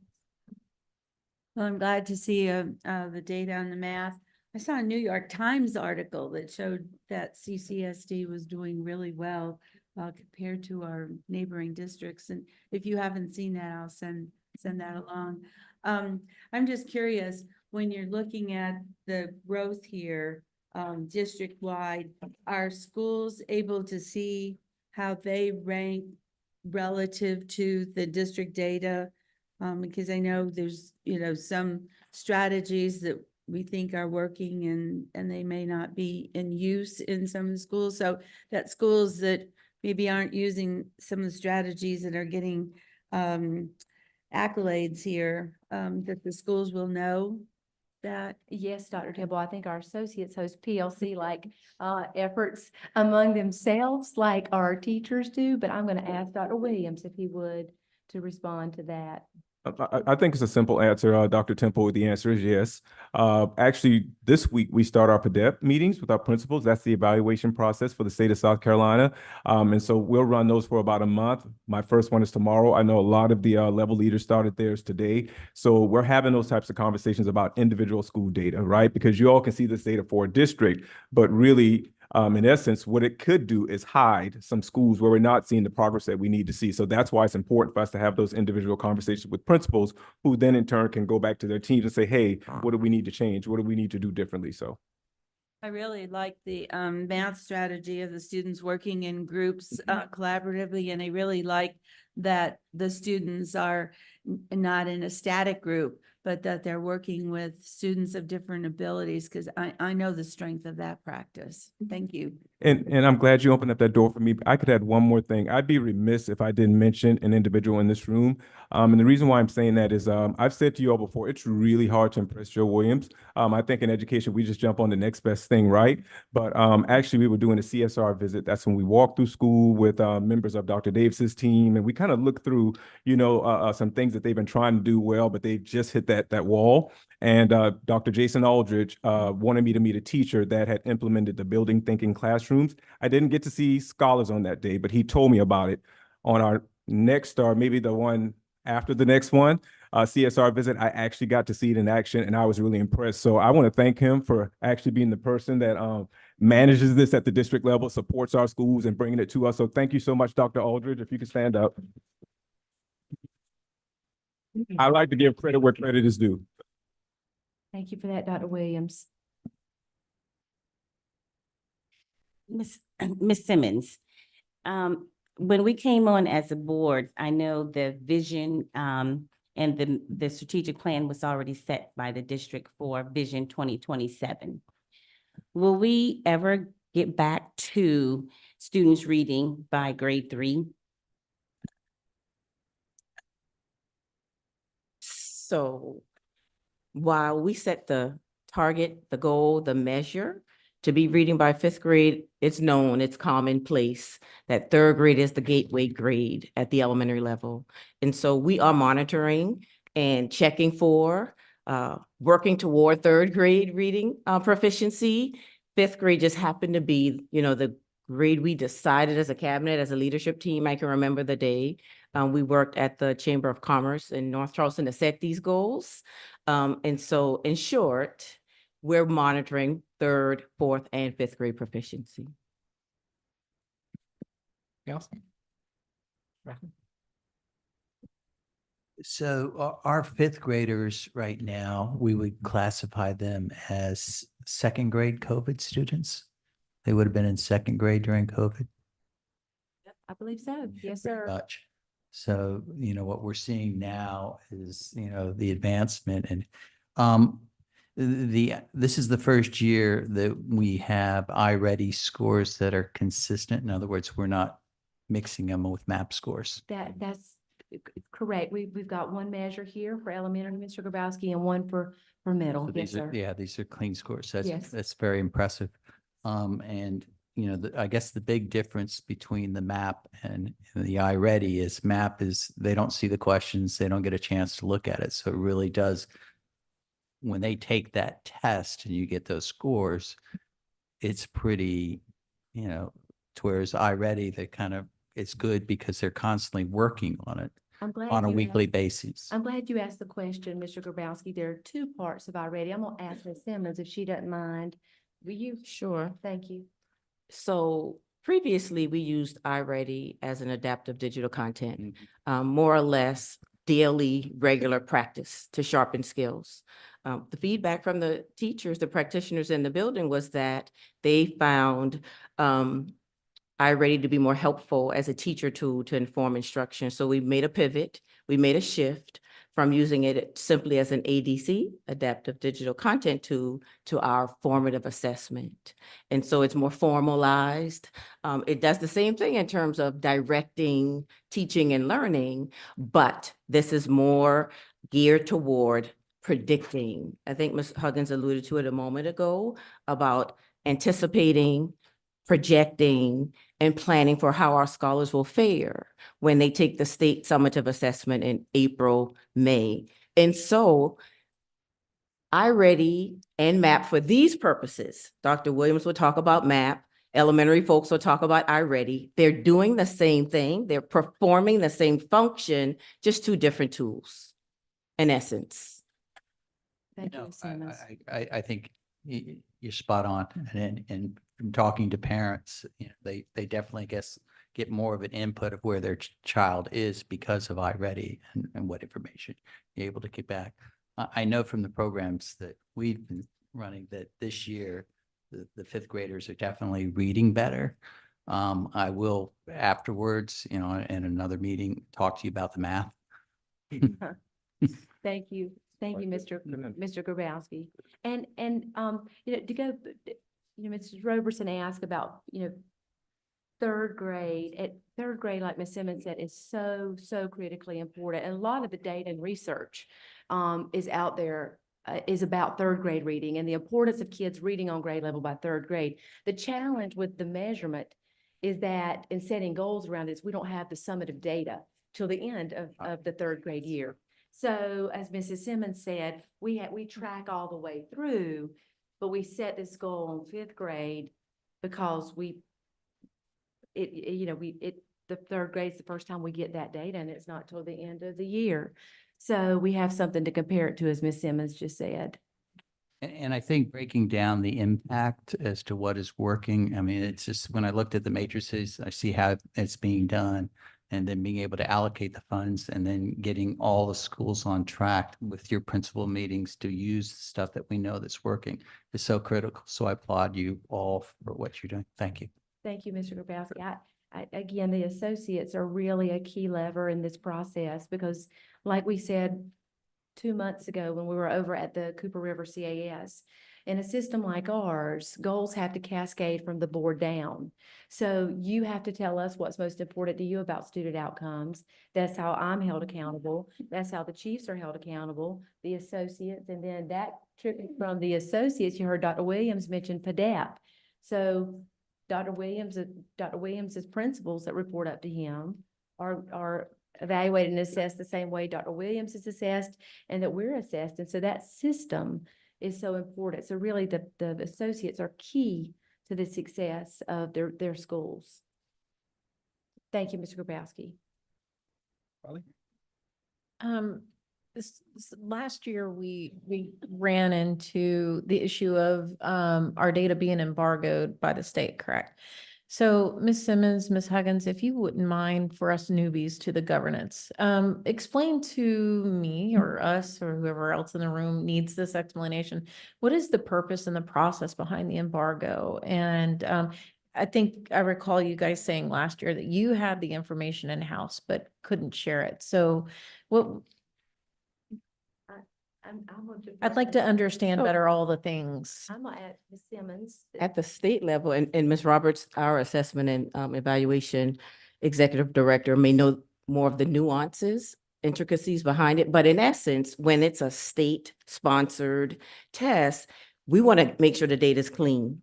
I heard the iReady man individual say the other day the data was pretty. Well, we want to make sure it's not noisy, that they validated and made sure they've checked for reliable information before they publish it to the general public at large. We will get a file and we're asked to scrub it to make sure we check for errors, mistakes, and so on and so forth, so we can then report that back to the state before it's widespread information. And so in my estimation, from my point of view, it's in large part a check and balance around making sure they're putting out accurate, valid, and reliable data points. Would you add to that, Buffy?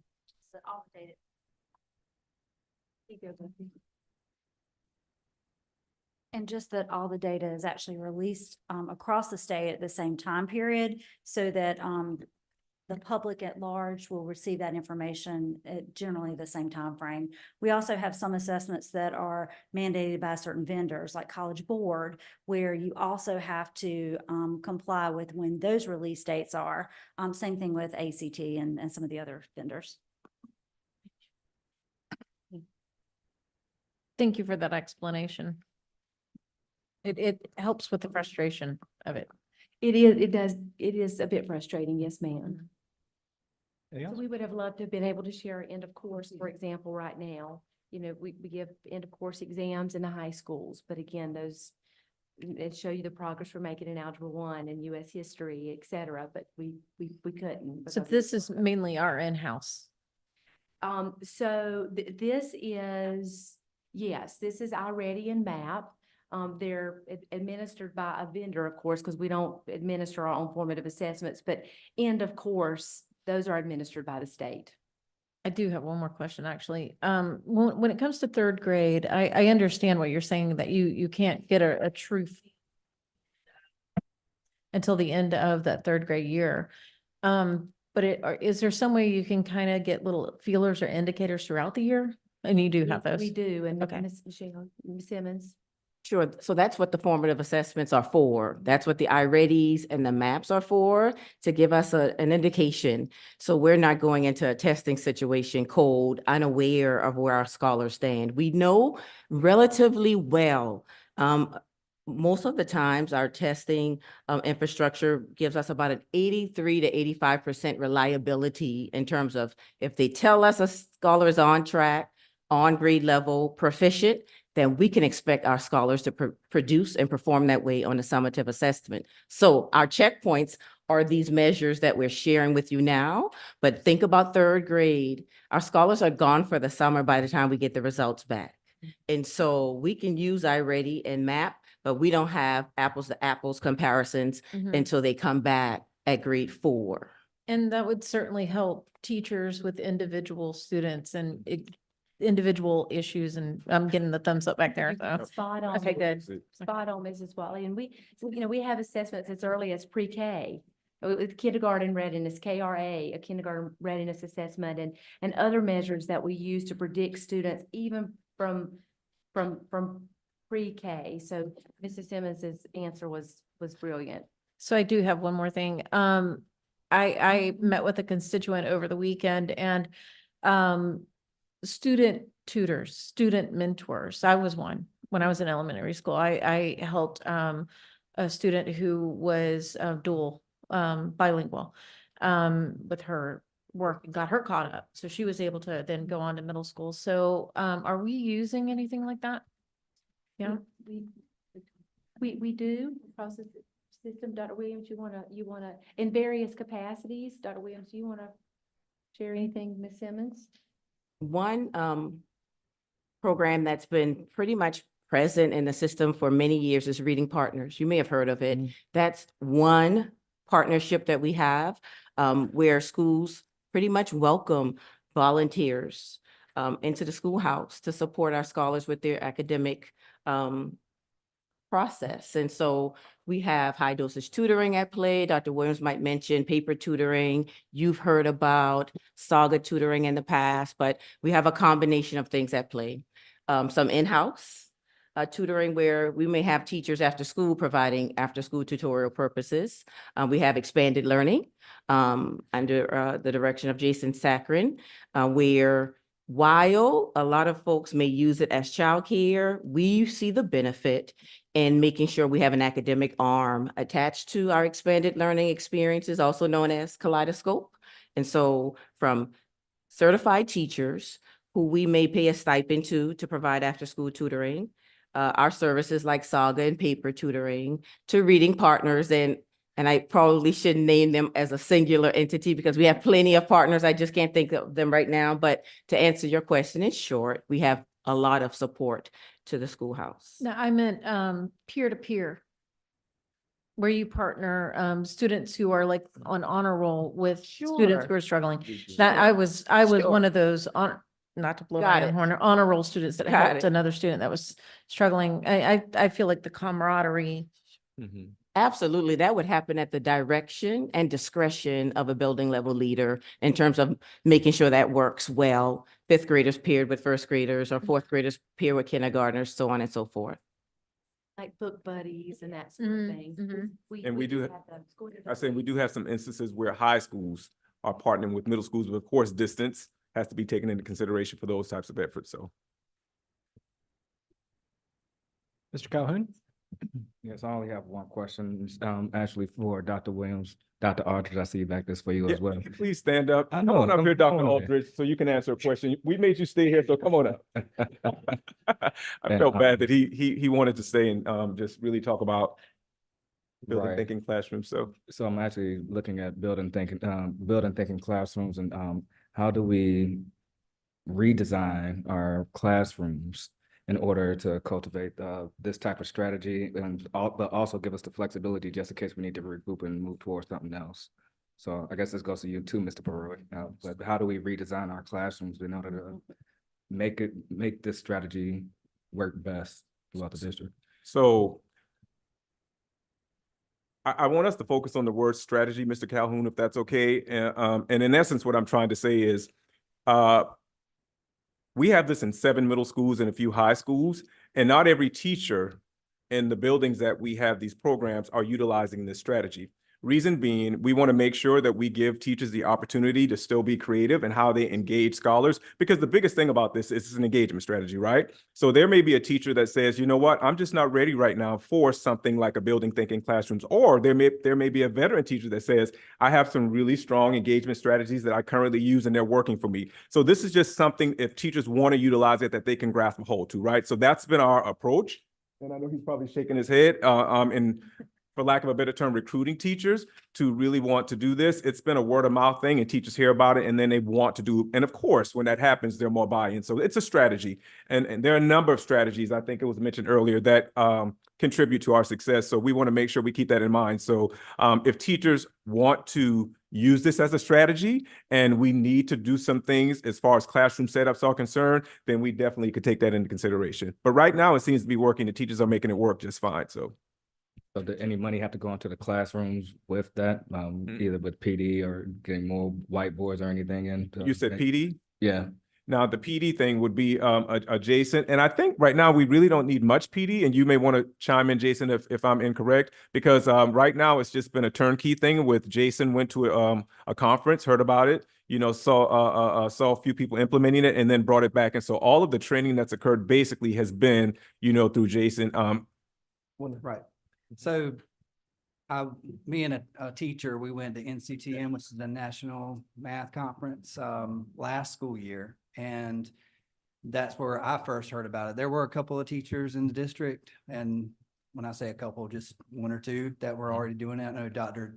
Williams at Buse was doing that, and a couple others. But the teacher came back and started implementing it you know, right away. And he actually trained, he offered a professional development on our first back to school day, and about 100 teachers went to that training over the course of the day. And so it has just kind of spread. And so seeing that it spread, I offered a cohort of teachers that went through a semester long book study and a peer observation support group. We met several times over the course of the semester, and it was about 15 teachers that did that. And now we have a spring cohort starting up. So it's an organized effort to help support teachers who want to do the strategy. Like I said, like Dr. Williams said, that there's several strategies that we have out there. This is just one of them. And it really helps student discourse, talking in class about math. And I agree with you. It is nice to have them in groups to build relationships, and it goes into the school in other classes because they meet so many new people. But you were asking about resources. We can use Windows. We can use portable whiteboards. So right now they have resources. There are cases where they do ask for whiteboards, but it's a strategy that we can pretty much implement anywhere, anytime. So. Thank you. Thank you, Dr. Aldridge. Well, I think what's important to note is that we obviously try to honor your time and highlight one strategy or something going across the district so that you can learn more about the instructional practices in our classroom. But I think there are a myriad of other things to which we would attribute the success in mathematics, OGAP, the work with illustrative math. Again, some of the pilots Dr. Williams has going on, and so with Eureka Math out at Deer Park and other things. So as we continue to talk about student outcomes, we'll share with you these strategies. And going back to Mrs. Waters' question earlier, it's incumbent upon us in this budget cycle to figure out what is working the best, what's working well, and what performs better than things we did 5-10 years ago. And so how do we look at the GOF and streamline what we're doing to make sure that we're getting gains like this consistently with those strategies that are most effective for both teachers and their learning and development and learners. So thank you for the question, Mr. Calhoun. And I'd like to ask, what's your name again? Daniel, this is a great way to meet me. You see how I save the district money? So when I ask for things. I knew you were going there. I told you better stop. Welcome to CCSD, Mr. Prentice. You see how Dr. I try to put that out. You see. Don't believe what they say about me. You just see, you see what I do. You see what I do. Get ready for the pressure. I'm telling you, it's coming on both sides. Thank you guys again, for Mr. that. Calhoun. Ms. Bailey? I have a couple of questions. I understand that all of the data that we've gotten here tonight is all of the schools across CCSDC. And I wanted to make sure that I heard correctly, that you have a plan in place to go through each individual school to be able to identify who needs more help. A great question, Ms. Bailey. Yes, our associates are preparing to do that right now. In fact, some of their PDEP is as the principal assisting, developing, and evaluating professional practice tool. I think that's what it stands for. It's our tool for evaluating principals, but more than evaluation, it's a growth tool, a continuous improvement tool that on which our associates work with our principals. And as part of that process, they sit down in conference with each principal in this district and look at the mid-year progress of their students and determine what's going well, what might need some refinement, and if there are student groups that need some different attention, more attention, some different strategies, they do. Associates help identify that and work with principals to do that. And my role is to make sure that schools have the resources they need to do whatever they feel they need to do, as long as it's data-centered and best practice research-based. And so that's why we do those school data reviews. So in the coming month or so, I think, on my calendar is the next round of those. So that we use this data that I've just shared with you to determine what mid-course corrections we might need to make as we make that final push towards SC ready testing and as we prepare to graduate our students from one grade to the next. So the short answer is yes. Our associates are doing that with each school principal in the coming weeks, 2 weeks. Okay. And my next question was, I was looking at slide 9. It says algebra readiness, the percentage of all CCSD students enrolled in 8th grade achieving C or higher on the Algebra 1 end of course exam by the end of 8th grade will increase from 24.9% in May 2022 to 60.3% in May 2027. Now, my question, I think Ms. Watley touched on that, was with the tutoring. Do we attribute some of this gains to individual students getting the extra help or tutoring that they need to understand what's being taught in algebra? And with ESSER funds, are these different individual groups that are coming in tutoring, are they being paid by ESSER funds? So Ms. Bailey, again, really good questions from you all. Thank you. Thank you for that tonight. We do have some early evidence that some of the programs we've implemented, like Saga, for example, which is a high dosage tutoring, have positively contributed to student outcomes. Paper tutoring, some other things. But in the same vein, we have to look at return on investment, their price point, and whether we think the outcomes are aligned with what we're paying. So that's where we have to prioritize and determine what is making the biggest difference for children. And so that's what we'll be doing in this budget cycle. So yes, we're investigating if these programs are making a difference. 2, yes, some of the programs that we're using have been funded by ESSER, some the GOF, some of OGAP, for example, is in the GOF. 3, will we be able to continue things that we may think are making a benefit for kids? We think so if we believe the return on investment is as significant as the price point versus achievement would suggest. Okay. And the last question is this. I know a lot of our schools have, especially Title I schools, have business partners that help each school, each different individual school. Yes, ma'am. Would some of those business partners be able to have individual employees that would volunteer their time to come in and tutor? We really, Mrs. Bailey, we appreciate the partnership of all the community that wants to invest in our children. That's really important to us. As Ms. Simmons alluded to earlier, most of those types of relationships are fostered and facilitated at the school and something we don't try to micromanage at the district. And so we would lean into our principals and their wisdom on what support they need with what groups of students and how partners could be utilized in their settings to support. So if there are people out there that really want to contribute, if they'll connect with us, we'll find out how to connect them with principals in their in the feeder patterns to support the work, as long as, principals have that need. Okay, I just asking that question because when we are no longer able to utilize ESSER funding, what other ways can we use to implement those programs and keep them going if they're helping the kids? We certainly are going to have to be creative about funding, absolutely. And again, we don't want to scare Mr. Prentice off on his first night here with us, but we will have to think about that, how we leverage partnerships with business partners and philanthropists and entrepreneurs who want to positively contribute to our system, particularly post-ESSER. And that's why when some of us have met and talked, we talked a little bit about fostering those relationships and building capacity so that, again, we think creatively and outside of the box about funding streams and partnerships that facilitate the ongoing success of students like we've seen here tonight. Yeah. Thank you for those questions.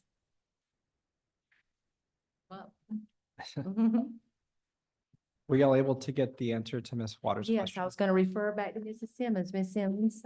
Sure did. So, particularly for the African American and Hispanic target goal, our interim projections, we fell slightly short of it. We were supposed to be at 39.4, and right now we're at 37.7. So not sizable. We're getting there, but not as fast as we should and want to. For the goal associated with all students in literacy, we've exceeded that. The target was to be at 57.3 and we're at 62.8. So again, we share student group data so that we're not masking when we give you these big averages, how we're doing. So fair question. Just as a follow-up, that data point, those data points are supposed to be hit by the end of the year though, right? Right. So we could still Right. hit We them. could very well exceed our target. Okay, thank you. And I had two questions. Just one is a clarification. On slide 4, the phrase used is on track. And I want to make sure, is that on track to be on grade level at the end of the year or on track to be on grade level by 5th grade? So on.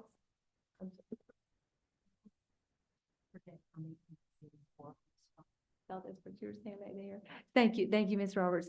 Mr. Kelly, so on slide 4, these are grade 5 African American and Hispanic students, and on track means that they'd be on track to meet or exceed grade level standards on SC Ready at the end of the year. So about 38% of students right now, which is, if we think 100% is the goal, is far below where we want Black and Hispanic students to be, right? But they're on track. About 38% of them are on track to meeting that goal.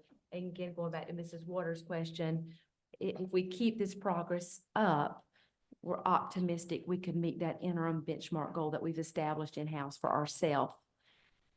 For 27. Correct, yes, Yep. sir. Okay, thank you. The other one I was asked yesterday, and I just flat out didn't know the answer. On the iReady, a parent asked if they have access or can gain access to those reports mid-year or something like that. Is They that absolutely should be a part of report cards. When report cards go out, and this is the season for mid-year report cards. Most schools have a school report, a student report that families can engage with. And a lot of times we'll do parent-teacher conferences so that it is not nebulous or confusing for families. We can sit side by side with a parent and explain those reports to them. So that should be happening right now. Okay, the question was specifically, a kid comes home and says, I took a test on my iPad today and I was under the line. Or you of won't get it the average. day of. No, Okay, you that won't was, get it the okay. day of. All right. But Thank you. for the parents viewing, we want our parents, and last week we highlighted at our lead meeting, which is the monthly meeting where we bring together all of our principals, our associates, and central staff leaders. We highlighted at Springfield Elementary, Miss Megan Williams, she sends those home along with a video, which she would be really angry if I shared here since she didn't want me to share with her colleagues last week. But where she verbally explains to parents how to understand those same reports. So if we want parents, if they're listening to, if they haven't received those reports, to inquire about those reports, to be active in that educational process with their children and their children's teachers, because together, that's the only way we can help improve achievement of all students, whether your student is a high achiever, is right on grade level, or whether your child has room for growth and improvement, which they all do. So if parents are listening, please ask for those reports. Thank you very much for Thank that. you, Mr. Kelly. Sure. Given that it was a little funny, not saying that it was intentional, but I want to be sure that, to make sure that we're getting to that mark at the end of the year, that teachers in schools that are working with particularly those two subgroups know that they have work to do. Because just the way that it was presented, I want to make sure it's not being presented internally in that way. Thank you. Fair enough. And so when the associates conduct those mid-year PDEP conferences with principals, they're unpacking building level data, not Okay. just, we tend to, for public consumption, give the big, the broad, the Okay. general. But when they sit down shoulder to shoulder with principals, that's getting to the nuts and bolts of what's going on in your building. Okay. Are we moving forward? Are we regressing? And what do we need to change? Okay, so it would come up anyway because they're Absolutely. getting what's in their building. Absolutely. Okay. And the message to principals, Mrs. Waters, a really fair question. The message to principals last week in lead was the data is encouraging. Okay. But just what I said to Mr. Kelly a moment ago, that only 38% of African American and Hispanic students reading on grade level by the end of grade 5 is unacceptable. So that whereas, I mean, that's the harsh reality of where we are. And while we celebrate that there's growth and significant growth at that statistically, it's not good enough. Yeah, and we're not even there. So I just want And to, we're not, and we're on track to make the end of the year goal, yeah. but we're not there yet. And that's why these budget conversations are going to be so important, because we're looking perhaps to not only staff in regards to pupils in poverty, but we could bring a proposal back to you that would look at perhaps the number of MLL students in a building as well, so that we do a complex algorithm on which I'll rely Ms. Carlin and Mr. Prentice to advise, but where we look at more than one group of students and how we might fund schools, ensuring that we don't water down the process in and of itself by doing so, and that we can still adequately serve students and schools. But as we identify how we're going to take this system to the next level, it has to be looking at groups of students that are historically underperforming: African Americans, Hispanics, special needs. Thank you. And if I could add a piece, Ms. Waters, as a part of that process for setting goals with principals at the beginning of the school year, we take into consideration that we want to, make sure we focus on our scholar population overall. So they have school-wide goals for ELA and math, but they also have a scholar group that they recognize for math or ELA that they have consistently seen struggle. And that's something that we talk about. And really, to be honest with you, they typically do well when it comes to the school goals, but they're always struggling with those scholar group goals. So they pay a lot of attention to that. So that's one of the things that we have them do at the beginning of the school year.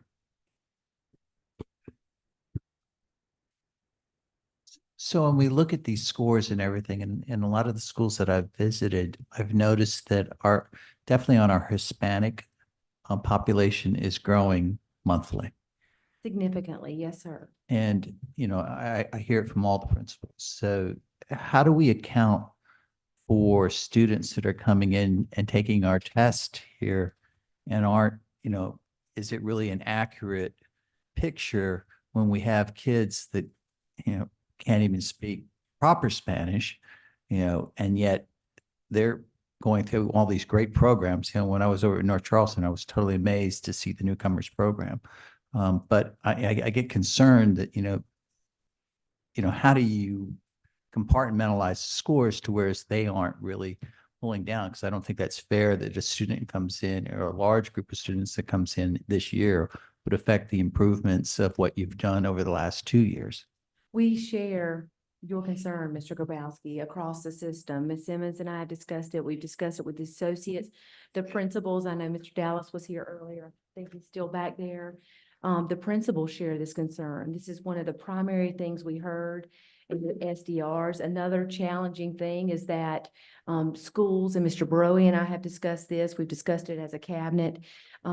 We have schools in North Charleston, for example, that start the year with, I'm just going to use round numbers because they're easier for me, start the year with 850 students, and we allocate based on the, the 12th, 15th day count. And then by the 60th day of school, there are 75 more children in that school, which would typically equal 3.5 more FTEs. And so, again, we share the concern. It's one of the frustrating parts. I see Mr. Dallas back there kind of giving me the nod of being a principal, of being, and can you imagine being a teacher in a situation where you have a highly transient population of students that they love and they want to do well by, and they don't have the resources for. And that's what the associates and I talked about last week or week before. I've lost track of time somewhat in our meeting, is that, how do our processes or our systems internally support schools versus how we've always done things? We've always done business by allocating at the 10th day. Recently, it changed to the 12th. For some schools, it's the 15th. Is that really what's best for kids? But I understand that's a very general answer, to Yeah. a major problem. I'm just concerned more about the reporting of our growth, because I think Yeah. our growth, and I don't know how we test the newcomers, whether we're testing the newcomers, and they can they're learning their English, but I'm just wondering if there isn't a way somehow, that you may need to look at these scores, I because wish the there growth may was. be higher, yet, I- because these kids are coming in throughout the year. It's not like They they're are. starting the year. I'm not Dr. Baez. Dr. Baez is our Director for Multilingual Learner Services. But there is a qualifier, particularly with access testing, where we're expecting kids to grow a certain amount per year as MLL scholars. And so that's a bit of a qualifier in terms of we're not expecting them to perform at the level of their peers, particularly when they're brand new, but there's some state assessments we don't have a choice in administering to scholars. That was, unfortunately, the state defines and how we have to administer testing. So we'll keep you updated on what progress we're making, particularly with groups. And you do have to have a certain number of students. Hold on. Ms. Roberts. I apologize. I guess I'll just stand up. So there are some allowances where when students first come into the United States, they do take the access assessment, which is what they're referring to, where we have targets so that the expectation is within 5 years that student would basically exit out or be proficient in English. For accountability purposes, students who are brand new to the U.S. would not count in that accountability system for a certain amount of time. So there are some parameters there that assist with that. And again, it's that idea of growth. So if you're hitting those growth targets for access and you're continuing to do that during those 5 years, then that's counting again towards that, the accountability system as well. I will say that some work and clarification has been done recently with our state and with our Education Oversight Committee that has been extremely helpful for our schools and for holding us accountable, but also being fair and just in that process. Thank you, Ms. Roberts. Mr. Grabowski, we'll keep you all updated on those numbers. Thank you, Ms. Huggins. Thank you, Mr. Kelly. Yes, ma'am. With that, we'll move on to item 5. Ms. Bailey? Yes, good evening. Item 5A is interim goal 2.2, 8th graders scoring C or higher on Algebra 1 benchmark. Ms. Huggins? Yes, ma'am, Ms. Bailey, I'm going to turn it over to Dr. Williams. Thank you. Who's going to share with you that interim progress. Yep, Maggie, can you get the slide deck up? Thank you so much.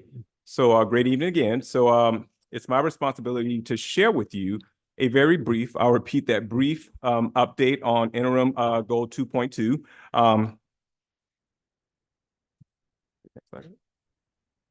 And as you can see from the slide deck, interim goal 2.2 speaks to the percentage of all scholars enrolled in 8th grade who have, sorry about that, who have achieved the C or higher. My glasses aren't working. On the final Algebra 1 benchmark, it will increase from 7.1% in May 2023 to 14.5% in May 2027. And I'd like to remind you all that this interim goal falls under that umbrella of the board goal number 2, which is Algebra 1 readiness and achievement that Ms. Huggins spoke about earlier. If you can look down at the bottom, we wanted to share some of the data sources that we'll monitor when presenting this report or update to you. That's Algebra 1 enrollment by grade 8. It's Algebra 1 benchmarks and the Algebra 1 end of course exams. Alrighty, next slide, please. Alrighty, so the first part of interim goal 2.2 states that we will increase the number of scholars that are enrolled in Algebra 1. And if you can look at the graph that's in front of you, you'll see that, or the data that's in front of you, you'll see that in 21-22, we started with 34.3% of our scholars that are enrolled in Algebra 1. In 22-23, we went up to 36.5%. That's a 2.2 percentage increase. And for 23-24, we're up to 40.6% of scholars who are enrolled in Algebra 1. And if you look at that last piece of data, you see we have completed and enrolled, and that takes into consideration those 7th graders who took Algebra 1 on last school year who are currently in 8th grade. Okay. All right, next slide. So the next section of interim goal 2.2 speaks to our responsibility, our expectation to increase the amount of scholars that are scoring a C or higher on that Algebra 1 interim benchmark. And as you can see, in winter of 2023 on last year, we had 17.7% of our scholars that scored a C or higher. And then in winter 24 of this year, we had 21.7. That's a 4 percentage point increase. Not significant, but we're actually proud of that progress. Next slide, please.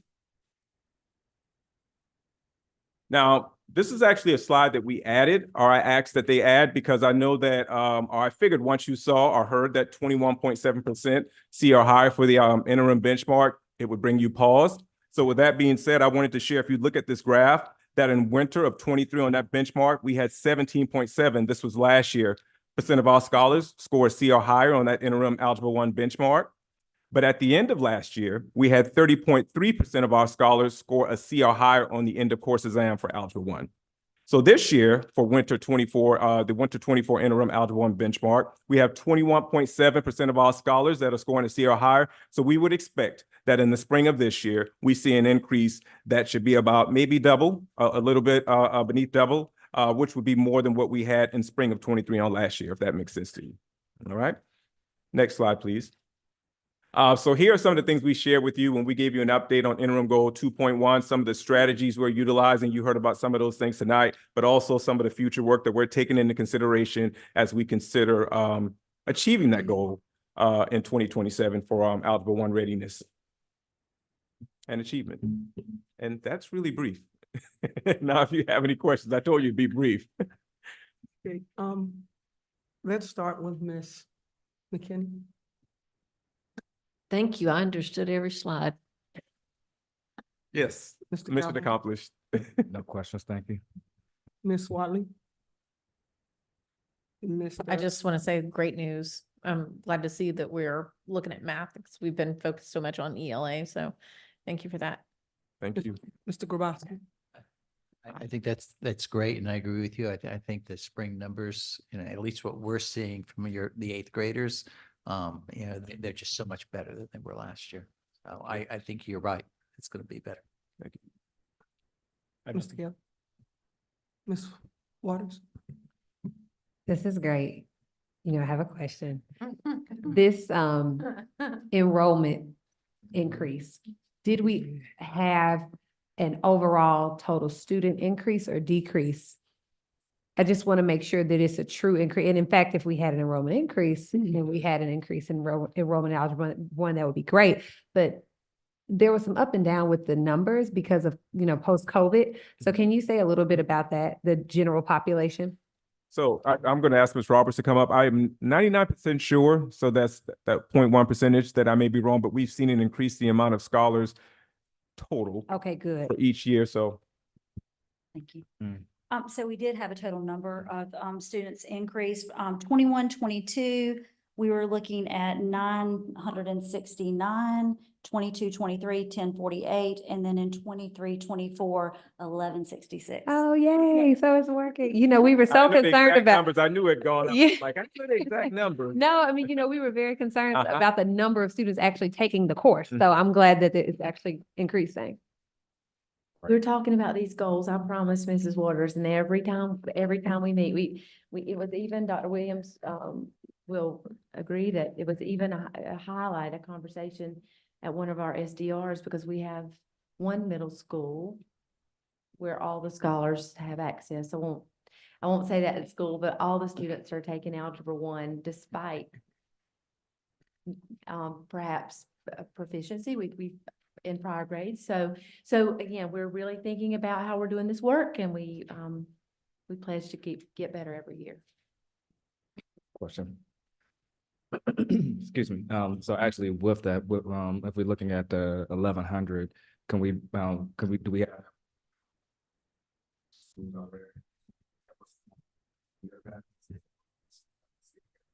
This is happening earlier within this feeder pattern that's going to show us that by the time they get to 8th grade, they're going to take Algebra 1 and then move forward and track them going forward within high school.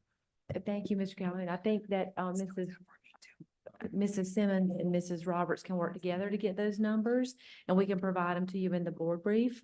But we are having just those conversations as SDRs, which is just why those conversations are so critically important and valuable to us, so that we can see what's going on in the feeder pattern and try to, that continuous improvement cycle, you know, do that in those groups. Just like principals lead that work in their schools.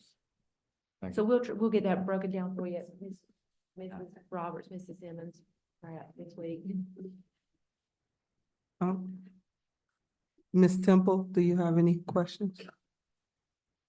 Sorry if I missed this, but I know the state has been looking at changing when students take algebra. So is our data about how our middle school students doing impacting that decision, informing that decision about what is the appropriate sequence for these math courses in high school? So we had a presentation to the board, to the board. We had a presentation to the principals at Thursday's lead meeting by Dr. Jerome Davis. If you'd like to, you're right there. You're right at the mic. You might as well share. But the skinny of it is they are proposing geometry before algebra, which is a lot of consternation for many, but there's a plan. Dr. Davis can share more. Yes, so when you think about it in terms of that, so there is going to be a shift in terms of how we support students in the middle school with advanced courses. So there's a plan this year. I want to qualify this by saying we have a transition year to kind of get ready to prepare for this. So with that being said, the proposed pathway, I would say starting at the 9th grade, I'll start there first, is that students will take geometry with statistics, and then gateway, which used to be called the gateway course, Algebra 1, will be offered in 10th grade. So how that impacts the students in middle school is that currently the students entering middle school will enter 6th grade, and they'll take regular 6th grade mathematics. And then when they enter 7th grade, they'll take 7th grade and have one half of all the 7th grade standards. It will be the accelerated course, all the 7th grade standards, and half of the 8th grade standards. And when they hit when they hit 8th grade, when they enter 8th grade, the students will be taking geometry with statistics compacted. So they'll get the geometry with statistics course, plus the other half of the 8th grade standards prior to going to the 9th grade. And when they enter 9th grade, they'll take the Algebra 1. So that at some point, then we'll have to change this goal. Yes, ma'am, that's our thinking if the state continues on the current trajectory. But I want to thank Ms. Simmons for helping lead this work, and we're project managing it, and so that we think about the system-wide implications of how a shift can impact children, because we have concerns about it internally. Any other questions or comments? I just have one. What do you think push forward this enrollment in algebra for the students that from this past year here? I would say, and let Dr. Williams, would you respond? So I'll say it's a number of things, right? But more importantly, we've been having conversations with schools about, ensuring that we identify those scholars who have some potential, even if it's that we don't think they have the skills based on, assessments that qualify them from Algebra 1, but maybe like some type of trial period or something of that nature to where we actually are, looking at these kids. But more importantly, because we don't do a lot of that, we're looking at what we do. Like in our classrooms, the teaching and learning, and we've spoken about the PLCs, so we're kind of blue in the faces, but it's about the practices that we are seeing implemented in the classrooms, which is represented by the data, Ms. Bailey. So we're seeing the increases in the data, which in turn, of course, would, make kids or allow for kids to have the skills to be successful in Algebra 1, if that makes sense to you. So I think what we're doing inside of the classroom has more to do with it than anything. What our teachers and principals are doing has more to do with it than anything, ma'am. Okay, because I see the rise in the amount of kids that are passing the class. That means they're understanding it more. The comprehension level has grown.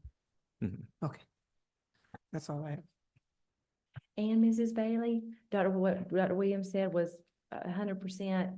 I couldn't have said it better myself. There has to be a strategy. There have to be solid leaders in place to make sure the strategy is successful. And students and teachers have to be resourced appropriately. So as Dr. Williams referenced, with early preparedness, more students are ready. More students are ready. And again, you don't change outcomes until you're thoughtful about it. And so this was a board goal, and it made us focus more readily on students being prepared and giving access to more. And so, again, as we approach the budget season, we'll be talking about how we resource schools and making sure all kids have access, even when there's only a handful of kids that might qualify, really, really important, especially in smaller schools that we've referred to a bit earlier. Thank you. Yes, ma'am. That's all. Thank you, Ms. Bailey. Just a quick housekeeping. It looks like board docs may be having an issue. Looks like it's outside of our network and on the outside. So Diligent is reporting that they're working on it, but for any votes, we'll just take a voice vote. With that though, Mr. Calhoun, over to you for section 6. Yes, as you can see, board docs is down. I can't pull it up, but I have most of it by memory. Going to the board in a couple of weeks, we have a lot. So it's going to look overwhelming, but it's not really overwhelming. We have about 6 reallocations that need to happen. That'll be going forward for approval, as well as we have about 6 reallocations, as well as a couple other smaller things that we have to push forward, including the 250K list, the committee membership that we push forward at Audit and Finance, as well as a donation of $10,000 of supplies that everybody knows I love so much. So, and thank you to them again. So we have those going forward as action items, but then also on the, we have about 4 or 5 information items. The 2 major ones that we have to get through will be the monthly board update, monthly financial update as we're looking forward towards June, and also the ESSER report that Ms. Huggins actually sent us over the PowerPoint that was presented, and I don't know where you're going to send us the Excel spreadsheets as well for those. Yeah, yes, sir. We can, there may be some in there we can share. We'll get with you one-on-one on that, if that's okay. Cool, that'll work. Diligent. All right, but yeah, that's for the most part, we're going to be going through at the board. Please watch the Audit and Finance meeting so we can be prepared, because like I said, it's a lot that's going to be on there, and so we can just try to move through it as quickly as possible. Thank you. Okay. Any questions for Mr. Calhoun? Okay, Ms. Watley, section 7. So my board docs is now down. And okay. Well, I don't have the motion memorized. However, we have a new, I believe, elementary school being built. Actually, mine's back up now. No, it's a trick. Okay. We have a new elementary school being built in Constituent District 9 that needs to be named. Great news. In your background on your board docs. Thank you. Got it. Thank you. In the background on your board docs, you'll see a list of various stakeholders who've been involved in this process. There are a number of names being considered. Let's see. You'll see a list of stakeholders who were in process or in why is board docs go down when I'm, that were part of the process. They were part of the naming committee. And so they have proposed several different names. And Ms. Denny, do you want to present at all? Happy to, yes, ma'am. So the elementary school naming committee met they had 2 meetings. Several names were considered. Ultimately, the committee's recommendation is that the new school be named Johns Island Elementary School with no apostrophe, just as it is in the postal code. And then several key historical figures, which are outlined in the document that I'm also unable to pull up, are specifically highlighted and recognized throughout the building through murals, through timelines and such. And so the motion does include the recognition of that. So I'm happy to read the motion for you if you like. I actually have it, Perfect. but if you want to read it, please, by all means. No, you should do it. I think procedurally I'm supposed to. Okay. Yes, ma'am. So the motion before the board for consideration is the recommendation of the naming committee for the new D9 elementary school to be named Johns Island Elementary School with the caveat of honoring key Johns Island historical figures discussed by the naming committee during the naming process within the school and or campus, including but not limited to Esau and Janie Jenkins, John and Maddie Washington. I don't want to say her name. Hermina. Trey, and William Bill Saunders.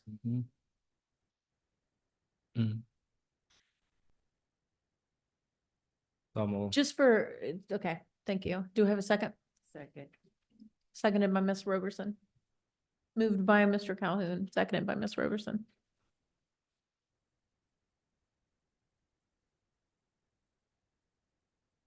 I'm waiting on Ms. Trudy. Are you good? Okay, so now I'd like to open it up for discussion. Ms. Waters, would you like to start? Dr. Temple? I don't have anything, but I'm glad about the list of people. They're significant to Johns Island. Ms. Roberson? I do have to say that ever since this was posted, I've gotten phone calls regarding some of the names. So I look forward to having a discussion at the board meeting about it. I have nothing to add. Mr. Grabowski? Mr. Calhoun? Yeah, I actually received a couple calls about a couple of the names as well. More so on my other job, with my real job, regarding some of these information. So again, I'll wait till the board meeting when we get with when I get with Mr. Robertson. Okay. Ms. Bailey? Ms. Bailey? No. Ms. McKinney? Okay, we will bring it up. I don't know if it should be included in the motion to continue it to the regular board meeting.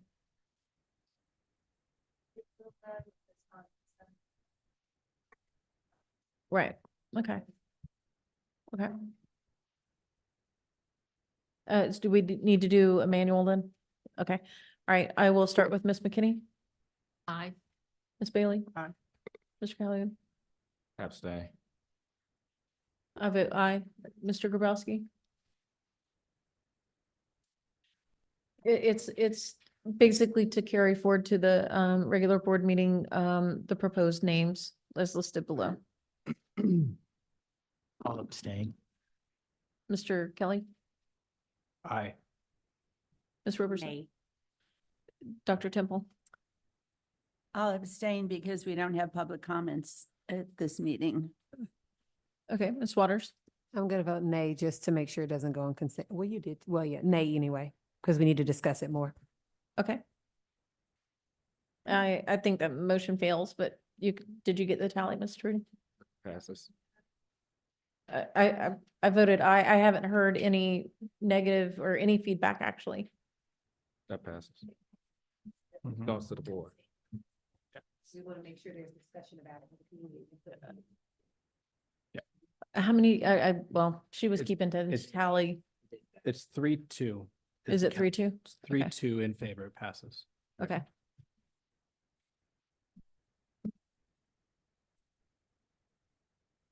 I would have been open to any amendments.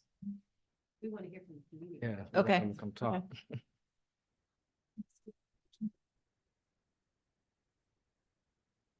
Yes, ma'am. That's all for policy. Okay. Moving on to section 8, there's nothing to add to the consent agenda. Upcoming meetings, we do have our board meeting, obviously with board docs down. I don't have the specific date in front of me. But we will certainly get that out in the public, the appropriate ways.